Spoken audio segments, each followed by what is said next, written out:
Good morning. तो आज से हम लोगों की अपनी क्लास स्टार्ट हो रही है फॉर्मली पॉलिटी और कॉन्स्टिट्यूशन की। पहले हम लोग टॉपिक को स्टार्ट करें उसके पहले जो बेसिक कंसेप्ट हैं पॉलिटी और कॉन्स्टिट्यूशन से रिलेटेड हम उस पर डिस्कस करेंगे और फिर एक एक टॉपिक को हम उसी तरीके से आगे लेकर चलेंगे। तो पहले जो हम लोगों को देखना है वो है बेसिक कंसेप्ट जो हमें इससे रिलेटेड या फंडामेंटल कंसेप्ट जो हैं वो एक बार देखते हैं कि आखिर क्या है।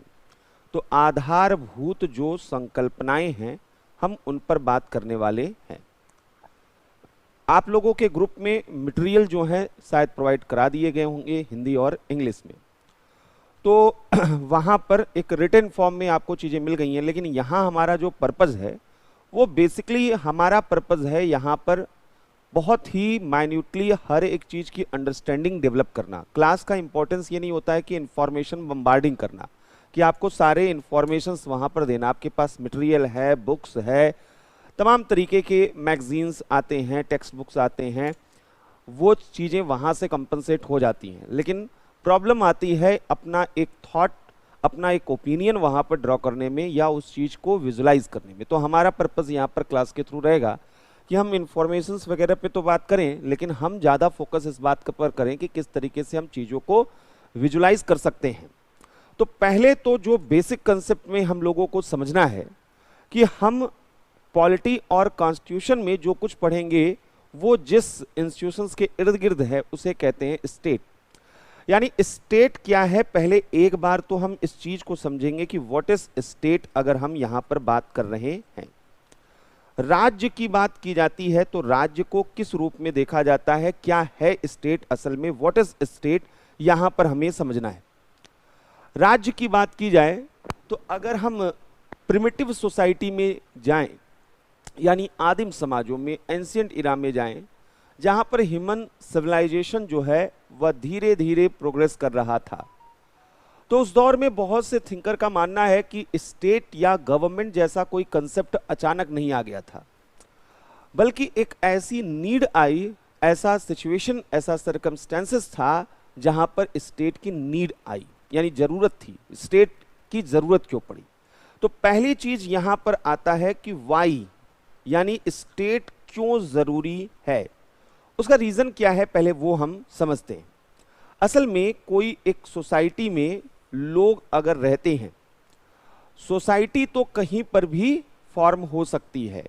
आप इंडियन सोसाइटी में रहते हैं, आप यूपी की सोसाइटी में रह सकते हैं, आप बिहार की सोसाइटी में रह सकते हैं, सब अपने आप में एक सोसाइटी है। कोई भी एक पर्टिकुलर रीजन जहां पर वह कुछ ग्रुप ऑफ पीपल जो हैं, लोगों का एक समूह वहां पर रहता है, आपस में इंटरेक्ट करता है, कुछ उनके नॉर्म्स होते हैं, वो अपने आप में एक सोसाइटी वहां पर बन जाती है, यानी समाज बन जाता है। तो अगर हम बात करें कि एक सोसाइटी को हम यहाँ पर इमेजिन करें जहाँ बहुत से लोग रहते हैं, कोई एक सर्टेन जो है रीजन में बहुत से लोग रहते हैं, तो इन लोगों के बीच का जो इंटरेक्शन है इसी को हम सोसाइटी कहते हैं। इनके बीच का जो इंटरेक्शन और इनके बीच का जो रिलेशन है इसी को हम क्या कहते हैं, सोसाइटी के रूप में यहाँ पर डिफाइन करते हैं कि इट इज सोसाइटी। समाज इसी ही कहते हैं। लेकिन जब हम समाज में रहते हैं तो हमारे सामने दो तरीके के सिचुएशन क्रिएट हो सकते हैं। आपस में जब इंटरेक्शन होता है, ड्यूरिंग इंटरेक्शन जो है, यहाँ पर दो चीजें हो सकती हैं। एक तो यहाँ पर जब एक दूसरे से आप इंटरेक्ट करते हैं, यानी अंतःक्रिया के दौरान दो चीजें यहां पर हो सकती हैं, या तो आपके बीच में कन्फ्लिक्ट हो सकता है और या फिर आपके बीच में कोऑपरेशन हो सकता है, यानी संघर्ष की भी स्थिति है और सहयोग की स्थिति भी आ सकती है। जब एक निश्चित जगह पर रहने वाले लोगों के बीच में इंटरेक्शन होता है तो उनके बीच में संघर्ष और सहयोग दोनों हो सकते हैं। लेकिन इमेजिन कीजिए कि अगर यहां पर वह कन्फ्लिक्ट्स बढ़ता जाए और कन्फ्लिक्ट्स को रोकने वाला कोई भी न हो, हम और आप आपस में किसी मुद्दे पर आपस में संघर्ष कर, तो यहां पर सोचिए कि पहले के समय में जब ह्यूमन सिविलाइजेशन जो है वह दर बदर भटकता था, यानी वहां पर नोमैडिक लाइफ थी, घुमंतु जीवन था। रिसोर्सेज जो हैं वो नेचर में पाए जाते थे, जो पेड़ होते थे, फल फूल होते थे, शिकार होते थे, लोग उस पर डिपेंडेंट हुआ करते थे। उस दौरान कोई ये नहीं बताने वाला था कि ये रिसोर्स किसका है, ये पेड़ किसका है, ये जमीन किसका है, ये शिकार किसका है, ये कोई बताने वाला नहीं होता था। तो अगर वहां पर कोई बताने वाला नहीं है तो ऐसी स्थिति में सबसे बड़ा प्रॉब्लम क्या आता है कि ये एक लॉलेस सोसाइटी के रूप में दिखाई देता है। अगर यह नियम विहीन समाज हो, अगर जो है यहां पर यह जो सोसाइटी है ये लॉलेस सोसाइटी हो, यहां पर कोई जो है वह सोसाइटी में कानून न हो, यानी कानून विहीन समाज हो, तो ऐसा कंडीशन जो है वो इस सिचुएशन को वर्स्ट कर देता है। क्यों? क्योंकि ऐसे कंडीशन में जहां नियम कायदे नहीं होते हैं, रूल नहीं होते हैं, वहां सबसे बड़ा नियम होता है पावर, वहां सबसे बड़ा नियम होता है ताकत। तो ऐसी जो सोसाइटी होती है, ऐसी सोसाइटी में माइट इज राइट का कंसेप्ट काम करना शुरू कर देता है, यानी जो ताकतवर है वही शक्ति है, सही है, यानी जो ताकतवर है वही सही है, यह एक कंसेप्ट यहां पर काम करना शुरू कर देता है। अब अगर कोई मान लीजिए कि मैंने एक जमीन का टुकड़ा एक्वायर किया, अपने मेहनत से उस पर काम करना शुरू किया, और कोई वहां पर बाहर से आकर कहता है कि यहां से तुमको हटना है, ये इलाका हमारा है। हमने कहा भाई हमने इसको मेहनत किया है, ये बैरन लैंड था, बंजर भूमि था, हमने इसको सही किया है, आप कहां से आ गए? उन्होंने कहा कि नहीं मैं ताकतवर हूं, अगर यहां पर रुकोगे तो अपनी जिंदगी से हाथ धोना पड़ेगा, तो इसलिए यहां से तो हटो तुम। अब ऐसे सिचुएशन में अगर सामने वाला कमजोर निकला तो वहां से हट जाएगा, लेकिन अगर सामने वाला वो समझता है कि नहीं हम भी ऐसे ही कैपेबल हैं, तो दोनों के बीच में क्या हो जाएगा? संघर्ष।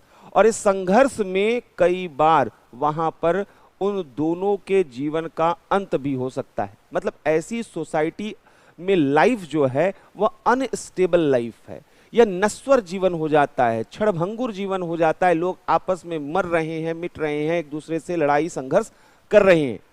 ऐसी सोसाइटी को हम एनार्की कहते हैं, यानी यह एक तरीके से एनार्की यहां पर क्रिएट हो जाती है, यानी यहां पर अराजकता की स्थिति देखी जाती है। तो जब सोसाइटी में अराजकता अगर आ जाए तो ऐसी स्थिति में इस एनार्की को खत्म करने की जरूरत होती है। तो एक ऐसे बॉडी की जरूरत होती है जो यहां पर इस तरीके के एनार्की को दूर कर सके। तो यहीं से यहीं जो है वह राज्य की आवश्यकता यहां पर देखी जाती है।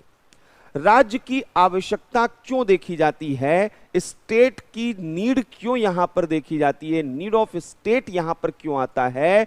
तो इसका रीजन है कि स्टेट एक ऐसी बॉडी है जो एक तो लॉ बनाती है, यानी यह लॉ मेकिंग है, तो यहां पर इसके थ्रू लॉ इन्फोर्स किए जाते हैं। तो ये जो है लॉ इन्फोर्समेंट यहां पर करती है, लॉ बनाती है, उसको इन्फोर्स करती है, और अगर इसका कोई वायलेशन करता है तो इसके पास पनिशमेंट का पावर होता है, यानी यह दंड भी देती है। यानी कानून लागू करने का काम किसके पास आ जाता है? वह एक ऐसी संस्था है जिसका नाम राज्य है, और कानूनों का अवहेलना करने पर दंड देने की शक्ति भी किसके पास होती है? तो इसी स्टेट के पास होती है।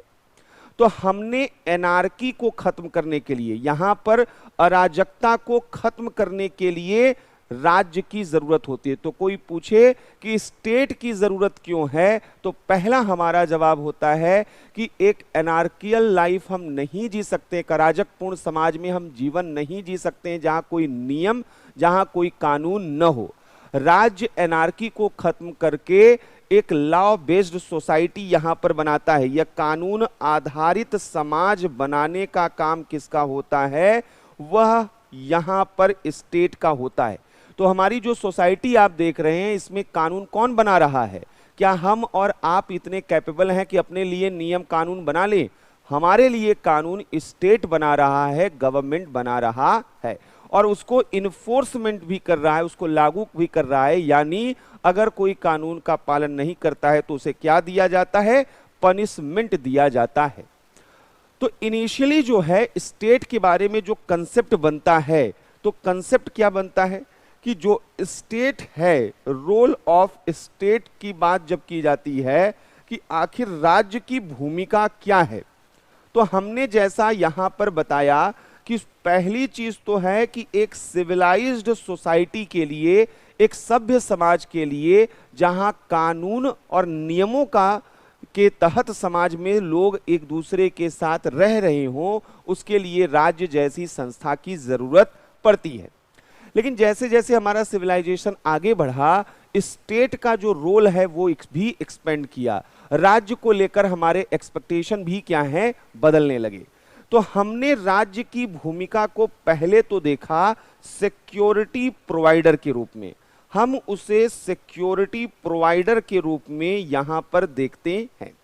यानी यह सुरक्षा प्रदायक है। राज्य से अगर कोई पूछे कि राज्य का काम क्या है, तो आप क्या बताएंगे? कि राज्य हमें सिक्योरिटी देता है। और यह सिक्योरिटी दोनों स्तर पर, यानी एक्सटर्नल लेवल पर भी देता है और इंटरनल लेवल पर भी यहां पर देता है। यानी एक्सटर्नल सिक्योरिटी और इंटरनल सिक्योरिटी दोनों किसके पास हैं? राज्य जैसी संस्था के पास हैं। कोई बाहर का देश हमारे ऊपर हमला करके हमको असुरक्षित न कर दे, और देश के अंदर भी कोई कानूनों की अवहेलना करके लोगों के जीवन को अस्त व्यस्त कर दे, ऐसा नहीं होना चाहिए। तो राज्य का काम इंटरनली वह लॉ एंड ऑर्डर को क्या होता है? मेंटेन करना होता है, कानून और व्यवस्था बनाए रखना यहां पर राज्य का एक बहुत बड़ा काम होता है। तो राज्य की पहली भूमिका क्या है? राज्य सिक्योरिटी प्रोवाइडर के रूप में, सुरक्षा प्रदायक के रूप में अपनी भूमिका निभाता है। दूसरा जो सबसे महत्वपूर्ण स्टेट का रोल होता है, यह सर्विस प्रोवाइडर होता है। यह सर्विस प्रोवाइडर होता है, सेवा प्रदायक होता है। और यह सर्विसेज क्या होती हैं? यह सर्विस जो प्रोवाइडर है, यह सेवा प्रदान करता है। तो दो तरीके से यह सर्विसेज यहां पर करता है। एक तो हमारी जो बेसिक नीड्स हैं उनको फुलफिल करने का काम भी किसके पास होता है? वह राज्य के पास होता है। हमारी जो आधारभूत आवश्यकताएं हैं इनको यहां पर राज्य के द्वारा पूरा किया जाता है। जैसे हम कहते हैं कि हमारे लिए खाने की व्यवस्था कौन करे? राज्य करे। हम कहते हैं कि हमारे लिए यहां पर वह हाउस का, घर का व्यवस्था कौन करे? वो यहां पर राज्य करे। हम चाहते हैं कि यहां पर इलेक्ट्रिसिटी या जो इंफ्रा है वो सब कौन प्रोवाइड करेगा? तो राज्य करेगा। तो राज्य यहां रोटी, कपड़ा, मकान जैसी जो बेसिक नीड्स हैं वो हमारी पूरी करता है। तो ये आधारभूत जरूरतों को पूरा करना यहां पर स्टेट का काम होता है। और इसीलिए यहां पर यह बोला जाता है कि अगर स्टेट केवल सिक्योरिटी प्रोवाइडर है तो हम उसे पुलिस स्टेट कहते हैं। यानी वह राज्य केवल और केवल क्या काम करता है? एक पुलिस स्टेट की भांति हमारी सुरक्षा करता है। लेकिन अगर स्टेट हमारी नीड को फुलफिल करना शुरू कर दे, वह सर्विस प्रोवाइडर बन जाए, हमारी बेसिक नीड्स को फुलफिल करना शुरू कर दे, तो हम इसे वेलफेयर स्टेट कहते हैं। यानी यहां पर कल्याणकारी राज्य का मतलब क्या है? कि केवल हम सुरक्षित नहीं हो बल्कि हमारी मिनिमम जो नीड्स हैं वो क्या हैं? वो भी पूरी की जाए। तो यहां पर वह कल्याणकारी राज्य कहलाता है। आज के मॉडर्न सोसाइटी में अगर हम देखें तो हर एक कंट्री, हर एक स्टेट वह पुलिस और वेलफेयर स्टेट दोनों के रूप में काम करता है। यानी हमें सिक्योरिटी भी प्रोवाइड करता है और हमें सर्विस प्रोवाइड भी करता है। बेसिक नीड्स के साथ साथ जो सिटीजन्स होते हैं, जो स्टेट में रहते हैं, उनकी एक और ज़रूरत होती है समय के साथ साथ, जिसे हम क्वालिटेटिव लाइफ कहते हैं। वो चाहते हैं कि उनको एक बेहतर जीवन मिले, गुणवत्तापूर्ण जीवन मिले। तो क्वालिटेटिव लाइफ जो है वह भी प्रोवाइड करने का काम किसका होता है? तो वह स्टेट का काम होता है। और यहाँ पर क्वालिटेटिव लाइफ का मतलब है कि हमें बेटर हेल्थ प्रोवाइड हो, हमें एजुकेशन बेहतर यहाँ पर प्रोवाइड हो, हमें बेहतर जॉब प्रोवाइड यहाँ पर हो, केवल हमारी नीड फुलफिल ना हो बल्कि हमारी पर्सनैलिटी के अदर एस्पेक्ट्स जो हैं वो इनहेंस हो, हम अपनी ज़रूरतों को खुद से पूरा कर सकें। तो स्टेट को हम सिक्योरिटी प्रोवाइडर और सर्विस प्रोवाइडर दोनों रूपों में देख सकते हैं। स्टेट के रोल को इस रूप में देखा जा सकता है। अब सवाल यह है कि ये तो एक तरीका हो गया, स्टेट की जरूरत क्यों पड़ी? तो हमने कहा एनार्की को खत्म करने के लिए और लॉ बेस्ड सोसाइटी बनाने के लिए, कानून आधारित समाज बनाने के लिए। हमने कहा स्टेट का रोल क्या है, तो हमने बताया कि यह सिक्योरिटी प्रोवाइडर और सर्विस प्रोवाइडर के रूप में दिखाई देता है। लेकिन अगर हम पूछें कि व्हाट इज स्टेट, राज्य है क्या, कैसे हम बोलेंगे कि ये स्टेट है, ये सोसाइटी है, ये चीज कैसे डिफरेंशिएट किया जाएगा? तो यहां पर डिफिनीशन ऑफ स्टेट जो है वह कैसे दिए जाते हैं। तो डिफिनीशन ऑफ स्टेट की अगर बात की जाए, यहां पर ये हम ब्रॉड टर्म में बोल रहे हैं, राज्य की परिभाषा की बात की जा रही है। तो कोई सर्टेन डिफिनीशन यहां पर नहीं दिया जा सकता है, लेकिन इसके 4 एलिमेंट्स की बात की गई है, 4 अनिवार्य तत्वों की बात यहां पर की गई। तो यहां पर जो इसके 4 अनिवार्य तत्व हैं, जिनके अकॉर्डिंग आप यहां पर यह बोल सकते हैं कि ये स्टेट के एसेंशियल फीचर हैं, यानी कोई भी स्टेट जो है बिना इसके जो है यहां पर नहीं हो सकता है। तो स्टेट के लिए जो है यहां पर क्या क्या चीजें होनी चाहिए, तो देखिए पहला क्या है।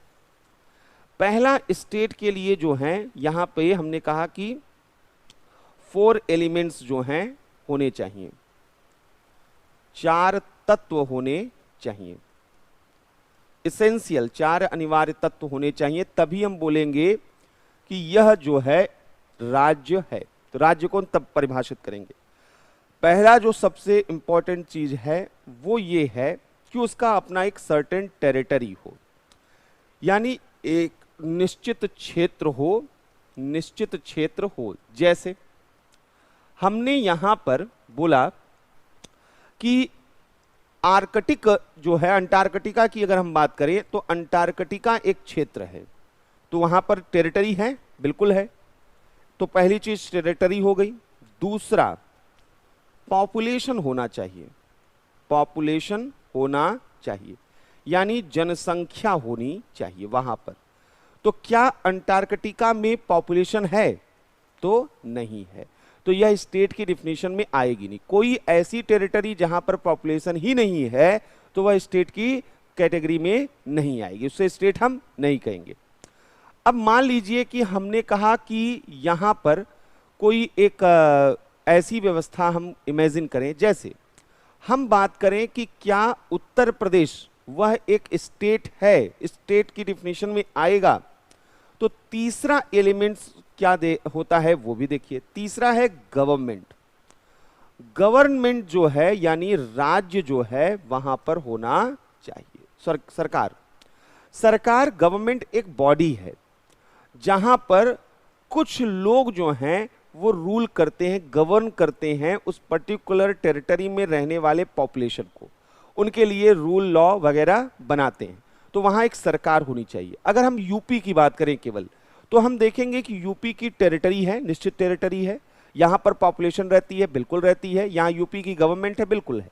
तो इन 3 एलिमेंट्स को हम यूपी में देख सकते हैं और बोल सकते हैं कि ये स्टेट है। लेकिन चौथा सबसे अधिक एसेंशियल जो फीचर है वो है सॉवरेंटी। तो सॉवरेंटी जो है यहां पर सबसे महत्वपूर्ण चीज होती है संप्रभुता। सॉवरेंटी का मतलब है कि जो सुप्रीम अथॉरिटी हो और किसी के सबऑर्डिनेट न हो, यानी उसके ऊपर कोई हायरार्की में न हो और वहां वह किसी के अधीन न हो, तब हम उसे संप्रभु कहेंगे। तो क्या यूपी को हम सॉवरेन बोल सकते हैं? तो यूपी को, उत्तर प्रदेश को, बिहार को सॉवरेन नहीं बोल सकते। यहां टेरिटरी है, पॉपुलेशन है, गवर्नमेंट है, लेकिन उत्तर प्रदेश किसके सबऑर्डिनेट है? यूनियन गवर्नमेंट के सबऑर्डिनेट है, केंद्र सरकार के अधीन यहां पर है। हमारे यहां सॉवरेंटी किसके पास है? तो केवल और केवल गवर्नमेंट ऑफ इंडिया के पास है। तो स्टेट के डिफिनीशन में कौन आएगा? तो India is a state. India को हम यहां पर सही मायने में वह स्टेट बोलेंगे, क्योंकि इसकी अपनी सर्टेन टेरिटरी है, इसका अपना पॉपुलेशन है, इसका अपना गवर्नमेंट है और इसमें अपनी सॉवरेंटी है।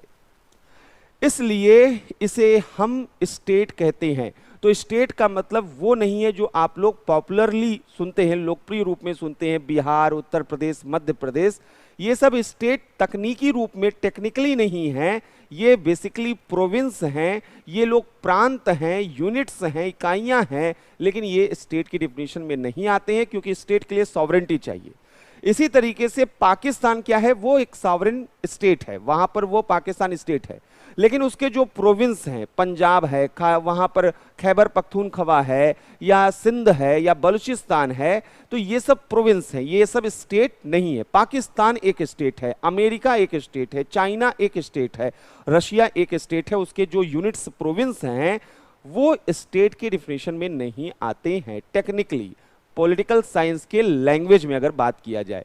तो पहली चीज आपको समझ में आना चाहिए कि स्टेट की जरूरत क्यों है, स्टेट का रोल क्या है और स्टेट का डिफिनीशन क्या है। स्टेट के 4 एलिमेंट्स जो एसेंशियल एलिमेंट्स हैं वो क्या हैं। अब यहीं से हम अगले स्टेप की तरफ बढ़ते हैं। जब हमने बात किया कि स्टेट क्या है, तो यहीं से हमें यह समझना होगा कि स्टेट का इवोल्यूशन कैसा रहा है, राज्यों का विकास कैसा रहा है। क्योंकि जब आप राज्यों का विकास समझते हैं तो आप इंडिया का भी विकास समझ में आएगा, भारत का भी विकास समझ में आएगा। हमें कैसे कानून की जरूरत है, नियम की जरूरत है, कैसे सरकार की जरूरत है, ये बहुत सी चीजें आपके दिमाग में धीरे धीरे क्लियर हो पाएंगी। तो राज्यों का विकास एक जैसा नहीं रहा है। अगर हम एंशिएंट इरा की बात करें तो एंशिएंट इरा में एक अलग तरीके का सोसाइटी था और उस सोसाइटी की अलग तरीके की प्रॉब्लम्स हुआ करती थी। थोड़ा उनको विजुलाइज करते हैं और फिर हम इन सब चीजों को थोड़ा समझने की कोशिश करते हैं। यहां पर ये अपना देश भारत, और अगर वर्ल्ड को हम इस तरीके से देखने की कोशिश करें तो कुछ इस तरीके का वर्ल्ड हमको दिखाई देगा। एग्जैक्टली ऐसा नहीं है, तेजी के साथ बन रहा है, तो आप समझ सकते हैं कि थोड़ा बहुत इधर उधर तो होगा ही, और उतना आपको मुझे एक्सक्यूज देना भी चाहिए। तो यहां पर जो है अगर हम बात करें तो किस तरीके से स्टेट दिखाई दे रहा है। अब इस चीज को थोड़ा सा समझने की कोशिश कीजिएगा। पहले के समय में पूरी दुनिया में एक तरफ यह दिखाई देता था कि एक तरफ चीन था, भारत था, और ये यूरोप का हिस्सा हुआ करता था, और ये जो है वेस्ट एशिया, जिसे मध्य पूर्व, मिड ईस्ट कहते हैं, ये आप जानते होंगे। तो एंशिएंट इरा की जो दुनिया थी वहां पर देखिए क्या होता है, स्टेट एग्जिस्ट करता है, हर जगह स्टेट है, भारत में, चीन में, मध्य पूर्व में, यूरोप में, हर जगह स्टेट है। इस दौर में यह देखा जाता था कि एक स्टेट के लिए जरूरी क्या होता था कि वहां पर अपना कैसे एक्सपेंशन किया जाए, अपना विस्तार कैसे किया जाए, क्योंकि वह दौर था जब छोटे छोटे स्टेट दिखाई देते थे। यानी यहां पर सिटी स्टेट का कंसेप्ट हुआ करता था। राज्य बड़े, आज जैसा बहुत बड़ा राज्य देखते हैं ऐसा नहीं होता था, छोटे छोटे राज्य हुआ करते थे, नगर राज्य उन्हें कहा जाता था। जैसे यूरोप में एथेंस का नाम आपने शायद सुना होगा, स्पार्टा का नाम सुना होगा, मेसिडोनिया का नाम सुना होगा, सुनते हैं ना सिकंदर कहां से आया हुआ था। तो ये जो छोटे छोटे यहां पर बहुत साइज में, भारत में तो बहुत से छोटे छोटे, अगर कुछ गांवों को मिला दीजिए वहां के सिटी स्टेट बनते थे। पॉपुलेशन 5,000 6,000, इससे ज्यादा पॉपुलेशन भी नहीं रहा करती थी। ये तो स्थिति थी। भारत में भी इसी तरीके से आपने सुना होगा, मौर्य काल में यहाँ छोटे छोटे रिपब्लिक हुआ करते थे, यहाँ पर छोटे छोटे जो हैं वह स्टेट हुआ करते थे कई तरीके के। तो स्टेट जो हैं वो एक निश्चित टेरिटरी में बहुत से होते थे। मिड ईस्ट में भी देखा जाता था, वहां पर कोई एक सर्टेन जो है कबीलों का शासन हुआ करता था। इस तरीके की स्थिति इस पूरे के पूरे वर्ल्ड मैप में दिखाई देती थी। इसलिए हर एक छोटा स्मॉल स्टेट वो ये कोशिश करता था कि एक्सपेंशन किया जाए, हम अपना विस्तार करें। तो वह दूसरों पर अटैक करता था और यह अटैक के माध्यम से अपने साम्राज्य का क्या करना चाहता था, विस्तार करना चाहता था। तो ये चीज यहां पर दिखाई देती थी कि हर कोई अपना एक्सपेंशन चाहता था, इंपीरियलिज्म चाहता था, अपना विस्तार चाहता था। तो वह जो दौर था स्टेट का, उस दौर में यह दिखाई देता था कि लाइफ बड़ी अनस्टेबल थी। हम धीरे धीरे आगे बढ़ रहे थे, लेकिन वॉर प्रोन हम हमेशा बने रहा करते थे, युद्ध हमेशा हुआ करता था। कभी सिकंदर आ गए, हुड़ आ गए, यमन आ गए, शक आ गए, भारत में भी कई बार आक्रमण हुए। और ये अटैक बेसिकली इसलिए होते थे कि उनके रिसोर्सेज पर हमारा कब्जा हो जाए। हम ये चाहते थे कि हम जो है अधिक से अधिक टेरिटरी को एक्वायर कर ले। सिकंदर महान क्या चाहता था, पूरी दुनिया पे हम विजय हासिल कर ले। भारत में अश्वमेध यज्ञ आपने नाम सुना होगा, क्यों किया जाता था, जिससे कि यहां पर अधिक से अधिक जो है राजाओं को हम अपने अधीन कर सके और हम सबसे बड़े राजा बन सके।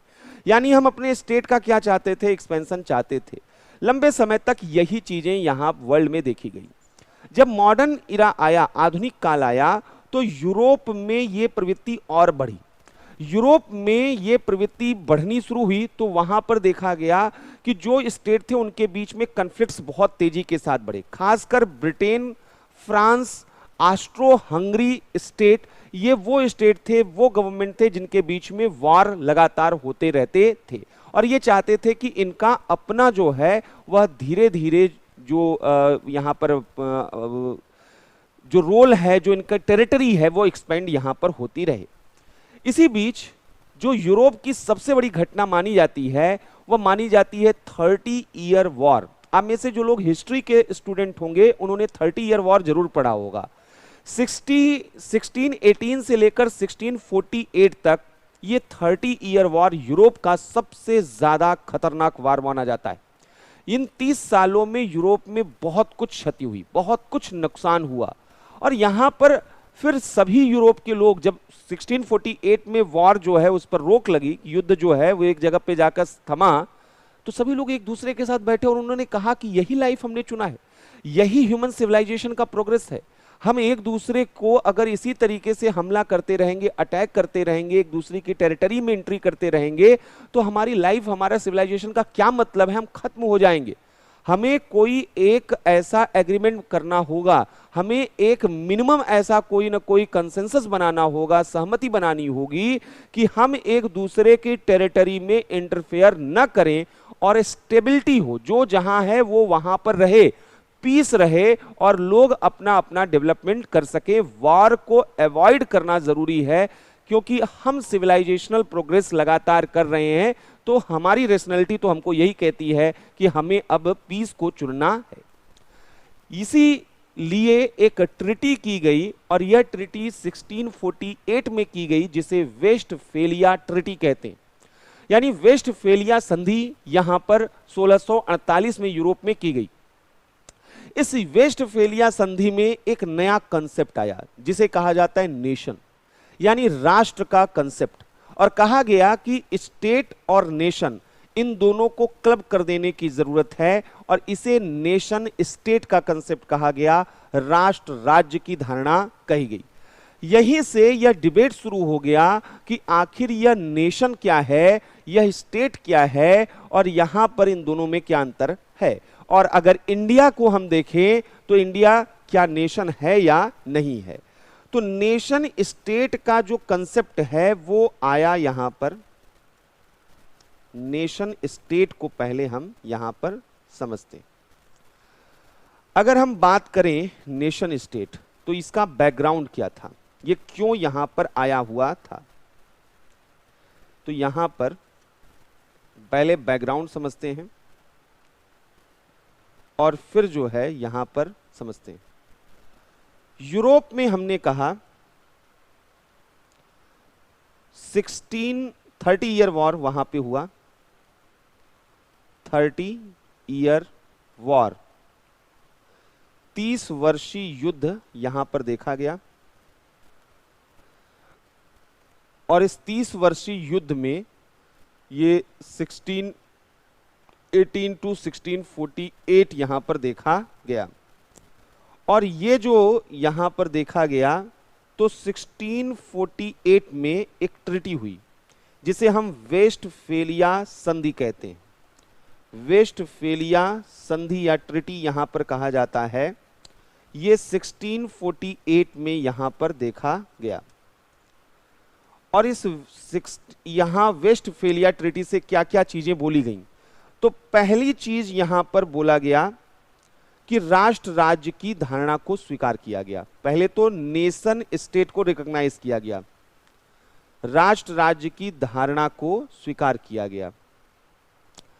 और यह कैसे किया गया? तो कहा गया सेल्फ डिटर्मिनेशन, यहां पर इन्होंने वर्ड यूज किया आत्मनिर्धारण का अधिकार, सेल्फ डिटर्मिनेशन यहां पर इन्होंने बोला।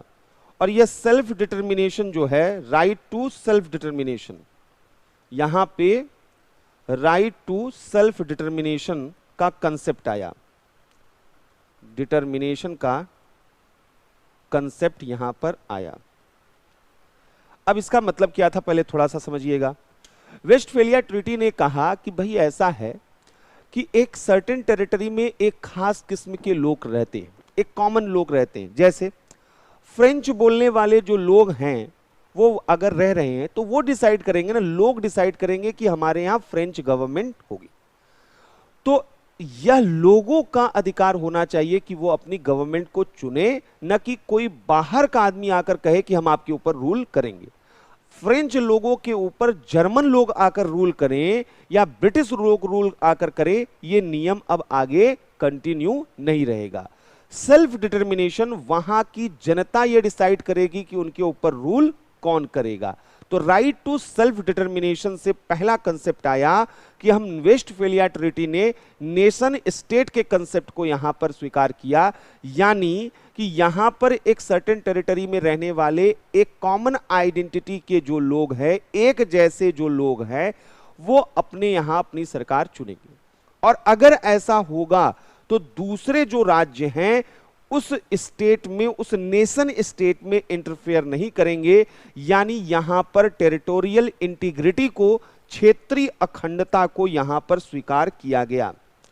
यहां क्षेत्रीय अखंडता को स्वीकार किया गया, क्षेत्रीय अखंडता, टेरिटोरियल इंटीग्रिटी यहां पर जो है इस पर फोकस किया गया और कहा गया कि दूसरे क्षेत्र के लोगों के द्वारा दूसरे क्षेत्र में हस्तक्षेप नहीं किया जाएगा। तो यानी यहां पर जो है रिस्पेक्ट टू टेरिटोरियल इंटीग्रिटी, तो क्षेत्रीय अखंडता का सम्मान यहां हर एक देश करेंगे, दूसरों के मामले में कोई इंटरफेरेंस नहीं करेंगे। यानी नॉन इंटरफेरेंस का जो है कंसेप्ट आया, नॉन इंटरफेरेंस का जो है यहां पर कंसेप्ट आया, गैर हस्तक्षेप, कि कोई एक दूसरे के मामले में यहां पर हस्तक्षेप नहीं करेगा। अब सवाल यह था कि यहां से यही माना जाता है कि ये जो नियम बन रहे थे कि एक दूसरे के मामलों में हस्तक्षेप नहीं किया जाएगा, राइट टू सेल्फ डिटर्मिनेशन रहेगा, तो यही अपने आप में वह अंतर्राष्ट्रीय कानूनों का आधार बनता है। इंटरनेशनल लॉ कहा जाता है कि पहली बार वेस्टफेलिया ट्रीटी से देखे जाते हैं, क्योंकि पहली बार यूरोप के सभी स्टेट मिलकर एक मिनिमम एजेंडा तय कर रहे थे और उन सभी स्टेट के जो बिहेवियर थे अब उसी के अकॉर्डिंग होने वाले थे, लाइक अ लॉ, एक कानून की भांति अब उनके व्यवहार होने वाले थे। तो इसलिए वेस्टफेलिया ट्रीटी यहां पर महत्वपूर्ण मानी जाती है। अब यहीं पर हमने कहा कि जो कंसेप्ट ऑफ नेशन है, इन्होंने जो यहां पर नेशन स्टेट बोला, इसको और थोड़ा क्लियरिटी के साथ समझिए कि आप यहां पर राष्ट्र राज्य कैसे देखते हैं, नेशन स्टेट को कैसे देखेंगे। तो यहां पर इन्होंने कहा कि नेशन का मतलब होता है कॉमन आइडेंटिटी, यानी आप एक जैसी अगर पहचान है, एक जैसी विशेषता है, तो आप यहां पर एक नेशन के रूप में देखे जाएंगे। एक नेशन के रूप में देखे जाने का मतलब क्या है, एक कॉमन आइडेंटिटी का मतलब क्या है? तो यूरोप में जब पहली बार यह कंसेप्ट आया तो बोला गया कि one language, one religion, one nation, यानी यूरोप के लिए नेशन का मतलब, कॉमन आइडेंटिटी का मतलब था एक जैसा धर्म, एक जैसी भाषा और एक जैसा राष्ट्र। यानी अगर फ्रेंच बोलने वाले क्रिश्चियन हैं तो वो फ्रांस नामक देश बनाएंगे और वहां कोई दूसरा देश हमला नहीं करेगा, वो फ्रांस का रहेगा, अब कोई और वहां रूल नहीं करेगा। जर्मन बोलने वाले जर्मनी, स्पेनिश बोलने वाले स्पेन, ब्रिटिश बोलने वाले ब्रिटेन या पुर्तगालीस बोलने वाले पुर्तगाल। तो ये यहां पर डिसाइड किया गया कि नेशन का मतलब है कि यह जो है एक कल्चरल जो है आइडेंटिटी आपकी बताता।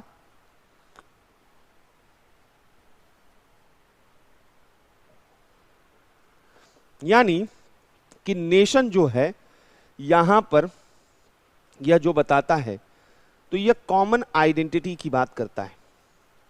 कॉमन आइडेंटिटी, साझी पहचान, आपकी साझी या समान पहचान। और यहां पर अगर देखा जाए तो यूरोप में यह देखा गया कि वहां पर वन लैंग्वेज, वन रिलीजन,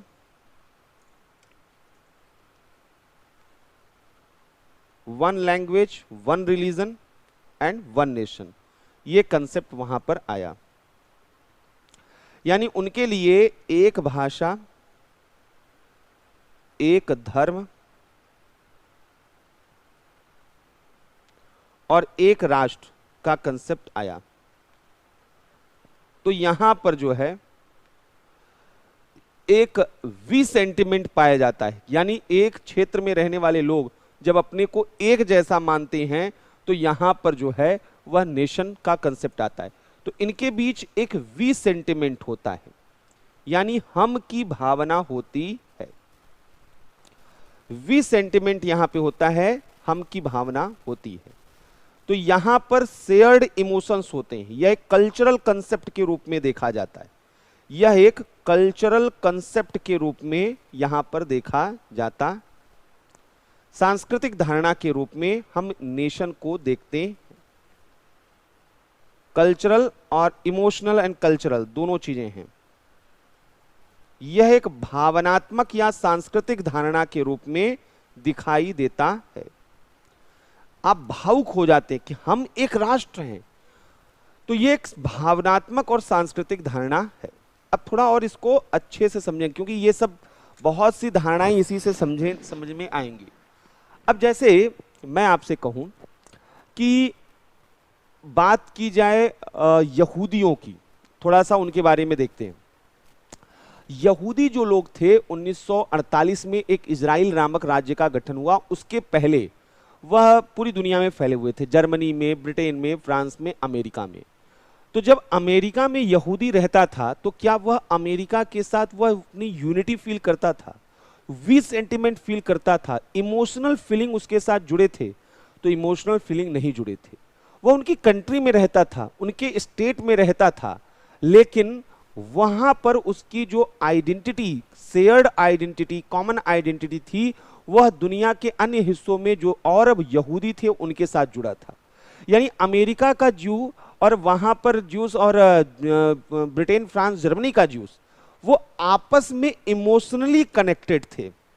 इसलिए 1948 के पहले यहूदियों की जो नेशनैलिटी थी, यानी राष्ट्रीयता की भावना, स्पिरिट ऑफ नेशनैलिटी उनके पास थी, क्योंकि उनके अंदर वो बॉन्ड था, लेकिन उनका कोई स्टेट नहीं था। 1948 के पहले यहूदियों का कोई स्टेट नहीं था। कौन चीज सी थी? नेशन, नेशनैलिटी का कंसेप्ट उनके अंदर था, लेकिन स्टेट, क्योंकि उनका अपना खुद का कोई स्टेट, पॉलिटिकल सॉवरेंटी उनके पास नहीं थी। 1948 में जब इजराइल का गठन हुआ तो वो स्टेट के रूप में गठित हुआ। यानी स्टेट का मतलब क्या है? टेरिटरी थी उनके पास, पॉपुलेशन उनके पास था, गवर्नमेंट उनकी अपनी थी और वह गवर्नमेंट सॉवरेन थी, इसलिए वो स्टेट बने। और नेशन का कंसेप्ट तो उनके अंदर था ही। तो आज जब हम देखते हैं स्टेट को तो वह नेशन स्टेट के रूप में देखते हैं, यानी उनमें एक साझी भावना, यहूदियों की साझी भावना है। सऊदी अरब, तो वहां पर रहने वाले लोग क्या हैं? इस्लाम। तो उनके अंदर एक शेयर्ड जो है इमोशंस है, कल्चरल इमोशंस है वहां पर, और एक जैसी भावना है। तो वो नेशन भी है, और चूंकि उनकी गवर्नमेंट सॉवरेन गवर्नमेंट है तो वो स्टेट भी है।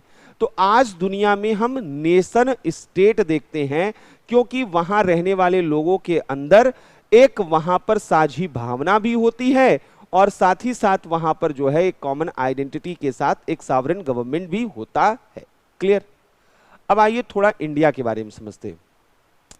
1947 के पहले भारत में रहने वाले जो लोग थे, अंग्रेजों का यह मानना था कि भारतीयों में कोई नेशनैलिटी जैसी फीलिंग नहीं है। यह चीज भारतीयों ने काफी अच्छे तरीके से बढ़ाना शुरू किया, प्रोपोगेट करना शुरू किया। और ऐसा क्यों किया अंग्रेजों ने? तो यह डेलिबरेटली था। को यह लगता था कि अगर वह नेशनल सेंटिमेंट इनके अंदर इमर्ज करता है, अंग्रेजों के अंदर कॉमन आइडेंटिटी इनके अंदर डेवलप हो जाती है, इंडियन आइडेंटिटी इनके अंदर डेवलप हो जाती है, तो ये मिलजुल कर अंग्रेजों के खिलाफ रिवोल्ट कर देंगे और ये अपना एक अलग देश बना लेंगे, आजाद मुल्क बना लेंगे। अंग्रेजों को अगर भारत को गुलाम बनाए रखना था तो यह जरूरी था कि भारतीयों के अंदर वह स्पिरिट ऑफ नेशनैलिटी, वह कॉमन आइडेंटिटी का जो कंसेप्ट है वो आ ही ना पाए। इसके लिए अंग्रेजों ने क्या किया? अंग्रेजों ने कहा कि भाई नेशन का डिफिनीशन, तो अंग्रेजों ने नेशन का डिफिनीशन बताया कि इंडिया नेशन है ही नहीं। जॉन स्ट्रेची जैसा हिस्टोरियन ने लिखा कि India was never nation, Bharat कभी एक राष्ट्र नहीं रहा है, और नॉर इट इज, न तो ये है एक स्टेट के रूप में और न ही यह नेशन के रूप में रहेगा।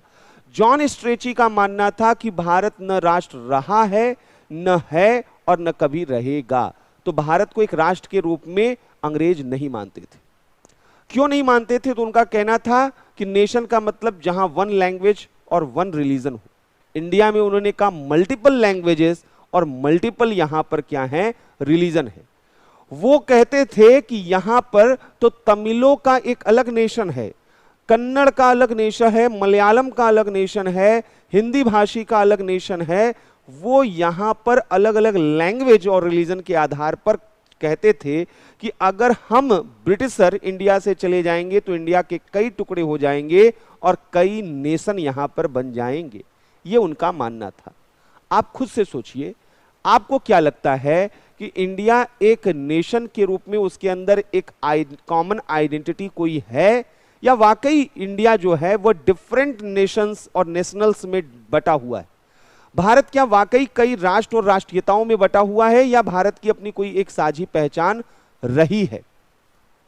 अंग्रेजों ने जैसा सोचा था, भारतीयों ने भी वैसा ही सोचना शुरू कर दिया। हमने भी लंबे समय तक यही एक्सेप्ट किया कि इंडिया की कोई कॉमन आइडेंटिटी शायद नहीं है। लेकिन अगर ध्यान से देखा जाए तो इंडिया की वाकई एक शेयर्ड आइडेंटिटी है, क्योंकि इंडिया का अपना एक शेयर्ड पास्ट है, एक साझा इतिहास है हम लोगों का, और उस इतिहास में हम प्राउड फील करते हैं। उस इतिहास को न हम हिंदुओं का बोलते हैं, न मुसलमानों का बोलते हैं, न हम सिखों का बोलते हैं, न हम ईसाइयों का बोलते हैं, वो इंडिया का है। हम देखते हैं कि जितने भी इंडिया में लैंग्वेज है उनमें मैक्सिमम लैंग्वेजेस पर संस्कृत का प्रभाव सीधे देखा जा सकता है। संस्कृत जो है एक ओरिजिन के रूप में देखी जा सकती है। हम देख सकते हैं कि हिंदी भाषा का जो विकास भारत में हुआ हिंदवी के रूप में, वो एक अमीर खुसरो के द्वारा शुरू किया गया, और वहां संस्कृत और अरबी दोनों का मिला जुला रूप है। तो यहां पर अगर रिलीजन के आधार पर बंटवारा होता तो हिंदवी जो है वह भारत का वह इतना लोकप्रिय भाषा नहीं बन पाता। यहां पर संस्कृत और अरबी दोनों, गंगा जमुना तहजीब जिसे कहा जाता है, हम जितने भी आर्किटेक्ट उठाते हैं इंडिया में, उन आर्किटेक्ट में हम डिफरेंट कल्चरल जो हैं वहां पर फीचर्स देखते हैं। खासकर सल्तनत काल में, मुगल काल में हम जितने स्थापत्य देखेंगे, हम देखेंगे कि वहां पर वह इंडो मुस्लिम आर्किटेक्ट के रूप में ज्यादा हैं, यानी भारतीय मुस्लिम जो हैं वह स्थापत्य के रूप में देखे जाते हैं। ईरानियन आर्किटेक्ट बड़े अच्छे माने जाते हैं, उनसे जब कंपैरिजन किया जाता है तो इंडिया में कई तरीके के नए इनोवेशन यहां पर किए गए। यहाँ की जो वेशभूषा है, खान पान है, रहन सहन है इंडिया की, ये सब एक दूसरे से मिले जुले हुए हैं, ये सब एक दूसरे को एक्सचेंज करते हैं। यहाँ पर तीर्थ यात्रा, आप कश्मीर से और कन्याकुमारी तक आप कई रिलीजियस प्लेस देखेंगे जो पूरे भारत के लोगों को एक दूसरे से जोड़ता है। आप गुजरात से लेकर अरुणाचल प्रदेश तक बहुत से रिलीजियस प्लेसेस देखेंगे जो पूरे भारत को, उनके तीर्थयात्रियों को लंबे समय से एक दूसरे से जोड़ता रहा है।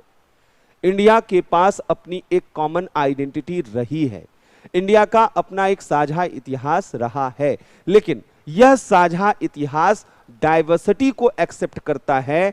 यह साझा इतिहास वह डाइवर्सिटी में यूनिटी की बात करता है। तो हमारा जो नेशन का कंसेप्ट है, जो हमारा नेशनलिज्म का कंसेप्ट है, वह नैरोअर कंसेप्ट नहीं है यूरोपियन जैसा, जिनके लिए एक रिलीजन, एक भाषा ही वहां पर नेशन का डिफिनीशन होगा। यानी एक स्टेट में वहां अदर रिलीजन, अदर लैंग्वेज के लोग वह उस नेशन के नहीं माने जाएंगे। भारत इस चीज को एक्सेप्ट नहीं करता है। भारत का कहना है हमारा शेयर्ड हिस्ट्री है, हमारा शेयर्ड प्रेजेंट है और हमारा शेयर्ड फ्यूचर होगा। राष्ट्रीय आंदोलन भारत ने लड़ी तो राष्ट्र के लिए एक आंदोलन चला था, यानी मुल्क को आजाद कराने के लिए। वो लड़ाई किसने लड़ी? क्या वो उत्तर भारतीयों ने लड़ी? क्या वो हिंदुओं ने लड़ी? क्या वो गुजरातियों ने लड़ी? क्या वो मराठियों ने, पंजाबियों ने, किसने लड़ी? उस लड़ाई में, उस पूरे नेशनल मूवमेंट में हम देखेंगे कि इंडिया के हर एक हिस्से के लोगों ने नेशनल मूवमेंट में भाग लिया, हर एक रिलीजन के लोगों ने नेशनल मूवमेंट में भाग लिया, हर एक लैंग्वेज के लोगों ने नेशनल मूवमेंट में भाग लिया। ये नेशनल मूवमेंट हमें यह बताता है कि we are as a nation जो है वह काफी मजबूत है, हम एक राष्ट्र के रूप में काफी मजबूत हैं। तो नैरोअर जो डिफिनीशन यहां पर है यूरोपियन की, वो जो है one language, one religion, one nation के रूप में देखता है। लेकिन यहां पर हमने कहा कि ब्रॉडर सेंस में यह शेयर्ड जो है, यहां पर इंडिया एज अ नेशन, लंबे समय तक बताया गया कि इंडिया एक नेशन नहीं है, लेकिन ऐसा नहीं है। इंडिया एज अ नेशन जो है, यहां पर हम देखेंगे इसका अपना एक शेयर्ड हिस्ट्री है, साझा इतिहास है, शेयर्ड जो है यहां पर प्रेजेंट है, वर्तमान है, और शेयर्ड फ्यूचर। हम सब मिलकर सोच रहे हैं कि 2030 में ऐसा होगा, 2035 में हम यहां जाएंगे। तो ये जो है हम लोगों को जोड़ता है। तो हम एक नेशन के रूप में हैं, हमारा साझा इतिहास है, साझा वर्तमान है, और यहां पर जो है साझा भविष्य है। ठीक है, तो यहां पर जो है ये चीज देखा जाता है और यह हमारे अंदर एक स्पिरिट लेकर आता है। तो इंडिया एक नेशन के रूप में है, इसमें कहीं किसी तरीके का कोई कंफ्यूजन नहीं रखना है। नेशन और स्टेट आज को एग्जिस्ट करते हैं। पहले नेशन अलग माना जाता था, स्टेट अलग माना जाता था, लेकिन आज नेशन इसलिए अलग माना जाता था, कई बार एक ही जो है रिलीजन या लैंग्वेज के लोग पूरी दुनिया में फैले हुए थे। तो जब वो पूरी दुनिया में फैले हुए तो नेशन कई जगहों पर फैला हुआ है, नेशनैलिटी का जो भावना है वो कई जगहों पर। लेकिन हम देखें वेस्टफेलिया ट्रीटी के बाद वह यूरोप ने अपने मैप को डिफाइन किया। उन्होंने कहा ये टेरिटरी है, यहाँ फ्रेंच लोग रहते हैं, इसको हम बोल देते हैं फ्रांस। ये जर्मनी, यहाँ जर्मन लोग रहते हैं, इनको अलग देश बना देते हैं। तो यहाँ से नेशन और स्टेट दोनों को जोड़ दिया गया।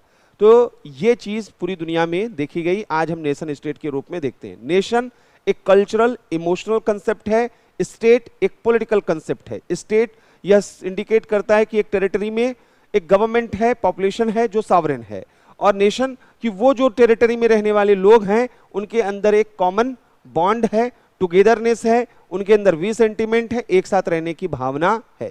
तो इस रूप में देखा जाता है। क्लियर है? तो हमने देखा कि स्टेट क्या है, हमने देखा कि नेशन क्या है, हम देख रहे थे नेशन स्टेट क्या है। उम्मीद है कि काफी हद तक चीजें समझ में आई होंगी, लेकिन ये चीजें तब तक और ज्यादा स्पष्ट रूप से समझ में नहीं आती है जब तक आप प्रैक्टिस नहीं करते। यानी आप एग्जाम्पल के थ्रू, एक दूसरे से बातचीत के क्रम में जब तक डिबेट डिस्कशन नहीं करते। आप एक बार डिबेट डिस्कशन करिएगा और डिबेट डिस्कशन के दौरान आप देखिएगा कई सवाल उभरेंगे आपके दिमाग में। अभी सारे सवालों के जवाब यहां से मिलने वाले नहीं है। तो जो सवाल आपके दिमाग में आएंगे आप उसे मेरे पास, वहां पर नंबर मेरा आपके पास होगा, तो आप वहां पर सेंड कर दीजिएगा, तो हम जो है उस पर डिस्कस कर लेंगे। अब आइए यहां पर जो सबसे महत्वपूर्ण चीज है वो समझते हैं कि व्हाट इज कॉन्स्टिट्यूशन। अब हमें देखना है संविधान के बारे में। हमने राज्य के बारे में तो देख लिया, अब हमें देखना है संविधान के बारे में। क्या है संविधान? कॉन्स्टिट्यूशन। संविधान की जब हम बात करते हैं तो हम कहते हैं कि कोई भी जो है वह स्टेट है तो उसका काम क्या है। हमने बताया था कि स्टेट का रोल क्या है। तो एनार्की को, पहले तो स्टेट की जरूरत क्यों पड़ी?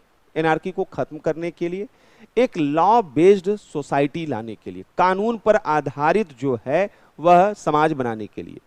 अब समाज में बहुत से लोग रह रहे हैं, जैसे इंडिया है, आप देख रहे हैं यहां बहुत से लोग रह रहे हैं, तो यहां कई तरीके के कानूनों की जरूरत पड़ेगी। जैसे अगर कोई व्यक्ति एक दूसरे व्यक्ति पे हमला करता है, उसकी प्रॉपर्टी पे कब्जा करता है, उसके साथ धोखा देता है, या यहां पर अगर कोई एक कंपनी में काम करता है या किसी दूसरे के यहां काम करता है तो उसको कितनी मजदूरी मिलेगी, नहीं मिलेगी, कोई सड़क पर चल रहा है तो कैसे चलेगा।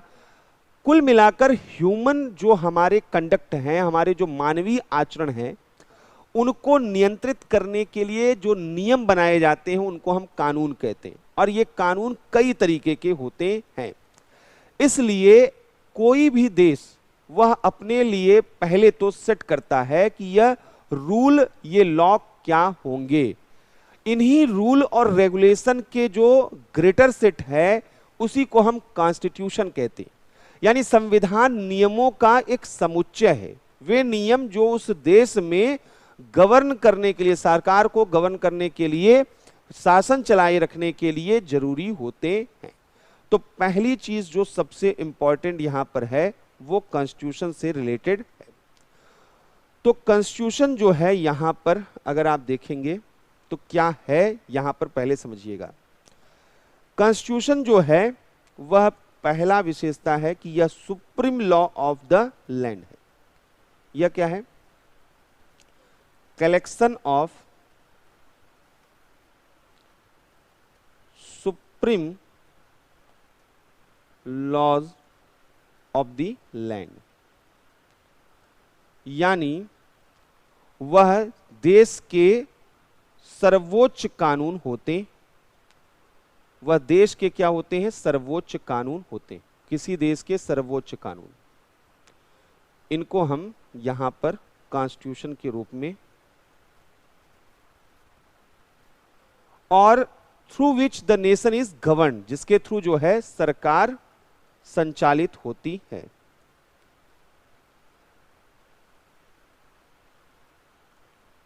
थ्रू विच द नेशन या स्टेट इज गवर्न, जिसके द्वारा शासन का संचालन किया जाता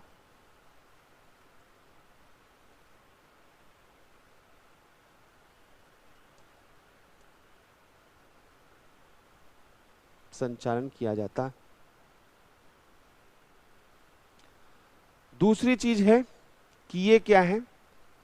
ये हमारे लिए फंडामेंटल प्रिंसिपल्स होते हैं।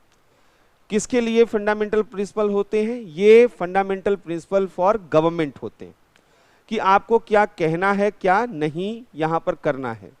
तो दूसरी चीज यहां पर जो है कि ये जो है सेट ऑफ फंडामेंटल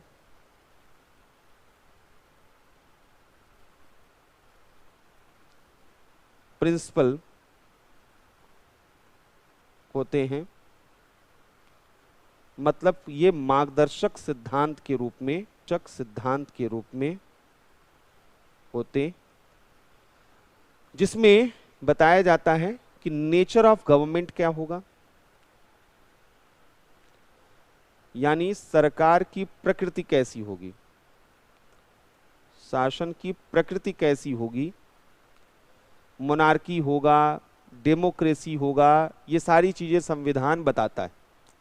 ये ऑब्जेक्टिव ऑफ गवर्नमेंट बताता है, ये सरकार का लक्ष्य क्या होगा, इसको भी कौन बताता है? शासन का लक्ष्य। ये शासन का लक्ष्य यही बताता है। ये बताता है शासन का लक्ष्य क्या होगा, और ये भी बताएगा कि उनकी लिमिटेशन क्या होंगी यहां पर। तो यह जो है यहां पर nature of government, objective of government, ये सारी चीजें हमें कहां पर पता चलती हैं, संविधान के तहत पता चलती हैं। अब यहीं पे थोड़ा सा इसको समझिएगा, तब आगे हम बढ़ते हैं। तो हम यहां पर अगर बोले कि व्हाट इज कॉन्स्टिट्यूशन, तो इसके तमाम अलग अलग डिफिनेशन आएंगे। हमें उन डिफिनेशन में नहीं फंसना है, हमें एकदम एग्जैक्ट डिफिनेशन चाहिए। हमने कहा कि लॉ यानी कानून, कानून का मतलब होता है नियमों का समुच्चय, सेट ऑफ लॉ रूल्स। तो कई तरीके के रूल होते हैं, तो थोड़ा सा ध्यान अगर हम देंगे तो रूल कैसे हो सकते हैं। परिवार में परिवार के मेंबर को भी आपस में रेगुलेट करने के लिए मुखिया के द्वारा कुछ रूल बनाए जाते हैं। इसी तरीके से रूल जो है वह सोसाइटी के भी बनाए जाते हैं, जातियों के, धर्म के, सबके अपने नियम हैं। वो तो कोई गवर्नमेंट नहीं है, वो कोई स्टेट नहीं है, जो रूल हर कोई बना रहा है हमारी सोसाइटी में। वह फैमिली, कास्ट, ये सब रिलीजन, ये सब जितने ग्रुप हैं, इन सब के द्वारा कोई ना कोई रूल बनाया जाता है। हाँ, लॉ का मतलब ये लॉ नहीं कहलाएंगे, रूल हैं। लॉ का मतलब क्या है कि वे रूल आप जिनका वायलेशन नहीं कर सकते हैं, अगर जिनका वायलेशन आप करते हैं तो आपको पनिशमेंट वहां पर मिलेगा। तो लॉ जो है वह केवल अथॉरिटी के द्वारा बनाए जाते हैं, कानून केवल वह सरकार के द्वारा बनाए जाते हैं। तो कानून कौन बनाता है हमारे यहाँ, तो थोड़ा इसको भी ध्यान दीजिए। हमारे यहाँ कानून, केंद्र की सरकार अगर हम देखें तो वहां पर एक संस्था है जिसका नाम पार्लियामेंट है। संसद हमारे लिए कानून क्या है, बनाती है। हमारे लिए कानून जो है स्टेट की गवर्नमेंट बनाती है, जिसे हम स्टेट लेजिस्लेचर कहते हैं, राज्य विधानमंडल कहते हैं, वो भी कानून बनाती है। हमारे यहाँ पंचायतें, नगर पालिकाएं भी थोड़ी बहुत कानून बनाती हैं। तो कहने का मतलब है कि कुछ संस्थाएं हैं जो कानून बनाती हैं। अब कानून अगर वो बना रही है तो ये कानून जितने वो लोग बना रही हैं, क्या इनके लिए भी कोई नियम कायदा होना चाहिए, या कोई भी कानून केंद्र और राज्य या पंचायत कुछ भी बनाना चाहे बना दे।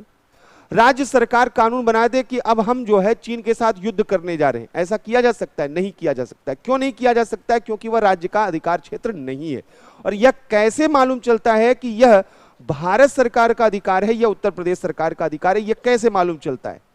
क्योंकि यह जो कॉन्स्टिट्यूशन है यानी supreme law of the land, यह बताता है पार्लियामेंट को, स्टेट लेजिस्लेचर को कि आपको कैसे काम करना है। तो कॉन्स्टिट्यूशन, किसी भी देश का कॉन्स्टिट्यूशन, वह supreme law of the land हो सकता है। हो सकता है कि उस देश में कई अलग अलग ऑर्डिनरी लॉ भी हो, साधारण कानून भी हो, लेकिन जो कॉन्स्टिट्यूशन है वह क्या है? Supreme law of the land है। यानी उसे ही ध्यान में रखकर अन्य संस्थाएं कानून बनाएंगी, उसके खिलाफ नहीं बना सकती हैं। संविधान को चुनौती नहीं दिया जा सकता है किसी भी देश में। क्लियर? दूसरा, हमने कहा कि ये फंडामेंटल प्रिंसिपल्स होते हैं, मार्गदर्शक सिद्धांत होते हैं सरकार के लिए। इनसे हमें पता चलता है कि नेचर क्या होगा गवर्नमेंट का, ऑब्जेक्टिव क्या होगा, लिमिटेशंस क्या होंगी, राइट्स क्या होंगे, बहुत सी चीजों की जानकारी जो है वो हमें यहां पर मिलती है। हम इसी से समझ पाते हैं कि व्हाट शुड बी या what will be relation between state and their citizen. हमको यह पता चलता है कि रिलेशन जो है बिटवीन स्टेट एंड सिटीजन, आखिर क्या होने वाला है गवर्नमेंट और उनके नागरिकों के बीच में रिश्ता, इसका भी निर्धारण कहां से हो जाता है? वो यहां से हो जाता है।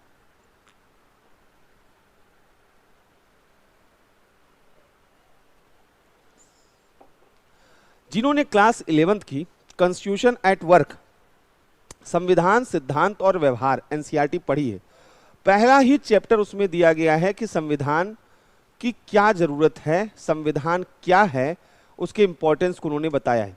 जरूर से आज उसको पढ़िएगा कि ये संविधान क्या होता है, क्योंकि ये सब बहुत बेसिक चीजें हैं, लेकिन यहीं से धीरे धीरे आप बड़ा डिबेट कर पाते हैं और सही तरीके से अपनी बातें रख पाते हैं। तो कॉन्स्टिट्यूशन काफी हद तक मैं मानता हूं कि अब आपको समझ में आ रहा होगा कि ये है क्या संविधान।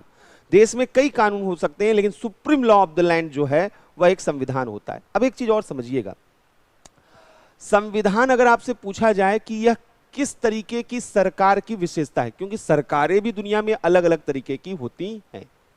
जैसे आपने सुना होगा पहले मोनार्की हुआ करता था, राजतंत्र। अभी आजकल आप सुनते हैं डेमोक्रेसी है, लोकतंत्र है। बीच में कई जगहों पर यह भी देखा गया ऑलिगार्की, यानी न राजा और न प्रजा। शासन कुछ चंद मुट्ठी भर लोगों के द्वारा किया जाता है, उसको कहते हैं ऑलिगोक्रेसी, यानी गुटतंत्र कहते हैं। तो ये जो राजतंत्र है, गुटतंत्र है, लोकतंत्र है, संविधान तीनों जगहों पर होता है या लोकतंत्र की विशेषता के रूप में देखा जाता है। तो अपने आप से सवाल पूछिएगा कि क्या कोई भी स्टेट, चाहे वह मोनार्क हो, चाहे वह डेमोक्रेट हो, ऑलिगोक्रेट, कोई भी हो, क्या वह कोई रूल रेगुलेशन के बिना, लॉ के बिना सरवाइव कर पाएगा? स्टेट का मतलब ही है कि उसका एग्जिस्टेंस है तो वहां पर लॉ होंगे, और लॉ होंगे तो वहां पर कॉन्स्टिट्यूशन होगा। इसलिए पहली चीज ये समझिएगा कि कॉन्स्टिट्यूशन वह हर एवरी फॉर्म ऑफ गवर्नमेंट का फीचर है, हर एक जो है शासन प्रणाली की विशेषता है। संविधान राजतंत्र में भी होता है, संविधान लोकतंत्र में भी होता है, हर जगह पर होता है। बस फर्क यह है, संविधान कुछ जगह लिखा हुआ होता है, कुछ जगह नहीं लिखा हुआ होता है। रिटन कॉन्स्टिट्यूशन भी हो सकता है और अनरिटन कॉन्स्टिट्यूशन भी हो सकता है। कोई लिख सकता है कि हमारे यहाँ कैसे देश में शासन व्यवस्था चलेगा, और कुछ जगहों पर वह परंपराओं के मौखिक तरीके से मान लिया जाएगा, पहले ऐसा हुआ है तो अब भी ऐसा होगा, भविष्य में ऐसा होगा। तो यहां पर कॉन्स्टिट्यूशन हर एक सिस्टम में, हर एक गवर्नमेंट में देखा जाता है। लेकिन यहीं पर एक और बहुत महत्वपूर्ण टर्म हमारे लिए जरूरी होता आता है, जिसे हम कॉन्स्टिट्यूशनलिज्म कहते हैं, यानी हम यहां पर संविधान कहते हैं। तो यहीं से हम लोगों को यह समझना है। तो हम यहां पर एक बार पहले कॉन्स्टिट्यूशनलिज्म समझेंगे और उसके बाद फिर हम लोग यहां पर आगे बढ़ेंगे। तो यहां पर संविधानवाद, संविधानवाद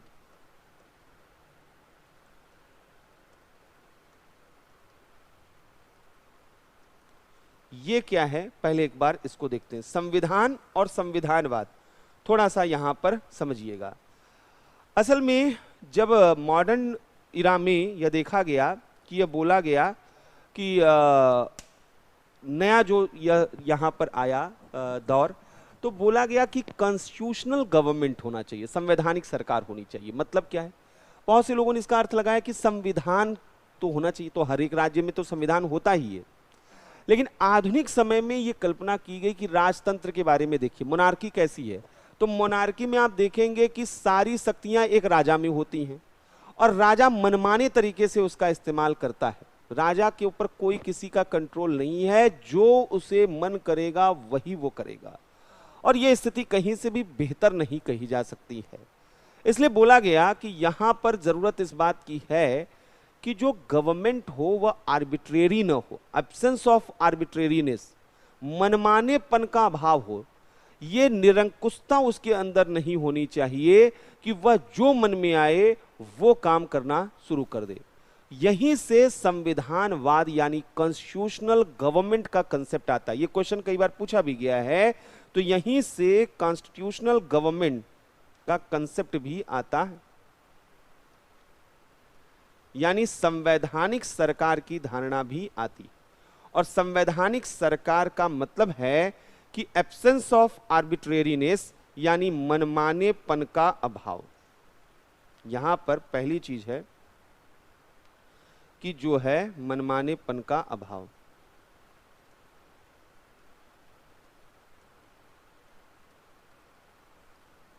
का अभाव होना चाहिए। यहां पर जो है कि मनमानेपन का अभाव हो। दूसरी चीज क्या है? लिमिटेड गवर्नमेंट, सीमित सरकार, उसके ऊपर जो है कुछ क्या है, अंकुश लगे होने चाहिए, रिस्ट्रिक्शंस होने चाहिए। तो यहां पर यह बोला गया कि लिमिटेड गवर्नमेंट वहां पर होनी चाहिए। तीसरी चीज क्या है? वह सुप्रीमेसी ऑफ लॉ, यानी विधि की सर्वोच्चता। सुप्रीमेसी ऑफ लॉ यानी विधि की सर्वोच्चता होनी चाहिए। सुप्रीमेसी ऑफ लॉ, विधि की सर्वोच्चता का मतलब क्या है कि rule by law not by individual. संविधानवाद कहता है व्यक्तियों का नहीं, कानूनों का शासन होना चाहिए। कानून सबके लिए एक जैसे होने चाहिए, चाहे वह राजा हो, प्रजा हो कोई भी हो, सबके लिए एक जैसा व्यवहार होना चाहिए। इसी को कॉन्स्टिट्यूशनलिज्म कहते हैं। यह संविधानवाद है जो मनमाने सरकार का, आर्बिट्रेरी गवर्नमेंट का विरोध करता है, जो सुप्रीमेसी ऑफ लॉ की बात करता है, जो लिमिटेड गवर्नमेंट की बात करता है कि वहां पर सरकार पर भी प्रतिबंध होना चाहिए। इसीलिए जब हम कहते हैं कि कॉन्स्टिट्यूशनलिज्म वह केवल और केवल डेमोक्रेसी का फीचर, यानी यह लोकतंत्र की, लोकतांत्रिक शासन की विशेषता है, essential feature of democratic government, लोकतांत्रिक शासन की यह विशेषता मानी जाती है। तो डेमोक्रेसी की यह विशेषता कॉन्स्टिट्यूशनलिज्म मानी जाती है। कॉन्स्टिट्यूशन और कॉन्स्टिट्यूशनलिज्म में यह अंतर है कि कॉन्स्टिट्यूशन हर एक फॉर्म ऑफ गवर्नमेंट के फीचर के रूप में देखा जा सकता है, बट कॉन्स्टिट्यूशनलिज्म वह मोनार्की में नहीं देखने को मिलेगा। नॉर्थ कोरिया में क्या कॉन्स्टिट्यूशनलिज्म पाया जाएगा? वहां पर तो मनमानापन, आर्बिट्रेरीनेस ही देखा जाता है। वहां लिमिटेड गवर्नमेंट, वहां अनलिमिटेड गवर्नमेंट, किम जोंग है, वहां पर कुछ भी कर सकते हैं। सुप्रीमेसी ऑफ लॉ, वहां सुप्रीमेसी ऑफ एक इंडिविजुअल है। किम जोंग ने कहा कि हमारा जो हेयर स्टाइल है, सबका हेयर स्टाइल वैसा ही होना चाहिए। ऐसे ऐसे अजीबोगरीब कोई भी काम वहां पर कर देंगे तो वहां कानून कहां रहेगा? वहां तो सब कुछ जो वो बोलेंगे वो सही है।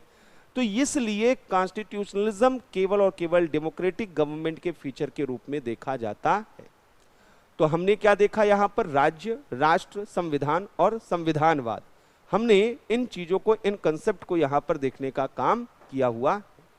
अब यहां पर एक दूसरी चीज जो हमें समझना है, हमें समझना जो यहां से है वो ये है कि हम पहला टॉपिक क्या पढ़ने वाले हैं। ये सारी चीजें धीरे धीरे एलेबोरेट होंगी। ये तो हमने इंट्रोडक्शन आपको बेसिक कंसेप्ट के रूप में दिया, और भी बहुत सी चीजें हैं जो आगे बात होंगी।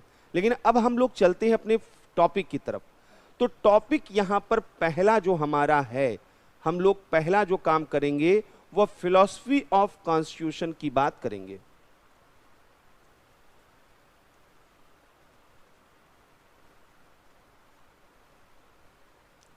यानी हम लोग पहले देखेंगे संविधान का दर्शन। पहला टॉपिक जो हम लोग पढ़ने वाले हैं वह संविधान। अभी आप सिलेबस के हिसाब से मत सोचिएगा, हम उस हिसाब से आपको सिलेबस कंप्लीट कराएंगे जिससे सिलेबस वह इजीली आपको और कंसेप्चुअली आपको समझ में आए। फिलॉसफी ऑफ कॉन्स्टिट्यूशन का मतलब क्या है? तो यहां पर हम यह देखेंगे फिलॉसफी का मतलब क्या होता है। फिलॉसफी एक तरीके का वैल्यू सिस्टम होता है जो बताता है कि कैसा संविधान का मूल्य क्या है। तो पहली चीज, हम संविधान का मूल्य हम देखने की कोशिश करेंगे। फिलॉसफी बताता है ऑब्जेक्टिव क्या है, यानी हमारा ऑब्जेक्टिव। जैसे आपसे पूछा जाए आपका दर्शन क्या है, यानी आपका ऑब्जेक्टिव क्या है। तो संविधान का उद्देश्य क्या है, संविधान का वैल्यू क्या है। और फिलॉसफी मतलब वे ऑफ लाइफ, यानी यह कैसे देखा जाता है, संविधान कैसे काम करता है, जीवन का तरीका। तो इस रूप में हम यहां पर कॉन्स्टिट्यूशन को, भारत के कॉन्स्टिट्यूशन को पढ़ने जा रहे हैं। अभी हम बिल्कुल ये बात नहीं करने जा रहे हैं कि संविधान निर्माताओं ने कब हमारा संविधान कैसे बनाया, उसका विकास कैसे हुआ, कॉन्स्टिट्यूएंट असेंबली क्या थी। छोड़ दीजिए ये सारी चीजें। पहली बेसिक चीज ये समझिए कि आखिर हमारे जो कॉन्स्टिट्यूशन मेकर थे जब वो संविधान बना रहे थे तो वो क्यों बना रहे थे, मतलब ये संविधान में वो क्या देना चाहते थे, संविधान में वो क्या वहां पर गढ़ना चाहते थे, संविधान का पर्पस क्या था, ऑब्जेक्टिव क्या था। अगर ये चीज समझ में आ गई तो पुरानी कहानियां भी समझ में आ जाएंगी और आगे की कहानियां भी। हम पहली चीज अपना ओरिजिन पॉइंट शुरू करते हैं कि हमारे कॉन्स्टिट्यूशन मेकर जब हमारा कॉन्स्टिट्यूशन फ्रेम कर रहे थे तो वहां पर उनके दिमाग में वो क्या ऑब्जेक्टिव पर्पस था जो संविधान के थ्रू वो चाहते थे। क्लियर है? इसे को हम फिलॉसफी ऑफ द कॉन्स्टिट्यूशन कहते हैं। यही संविधान का दर्शन है जिसमें हम वह संविधान के वैल्यू सिस्टम को, संविधान के ऑब्जेक्टिव को और कॉन्स्टिट्यूशन के वे ऑफ लाइफ को समझने की कोशिश करेंगे।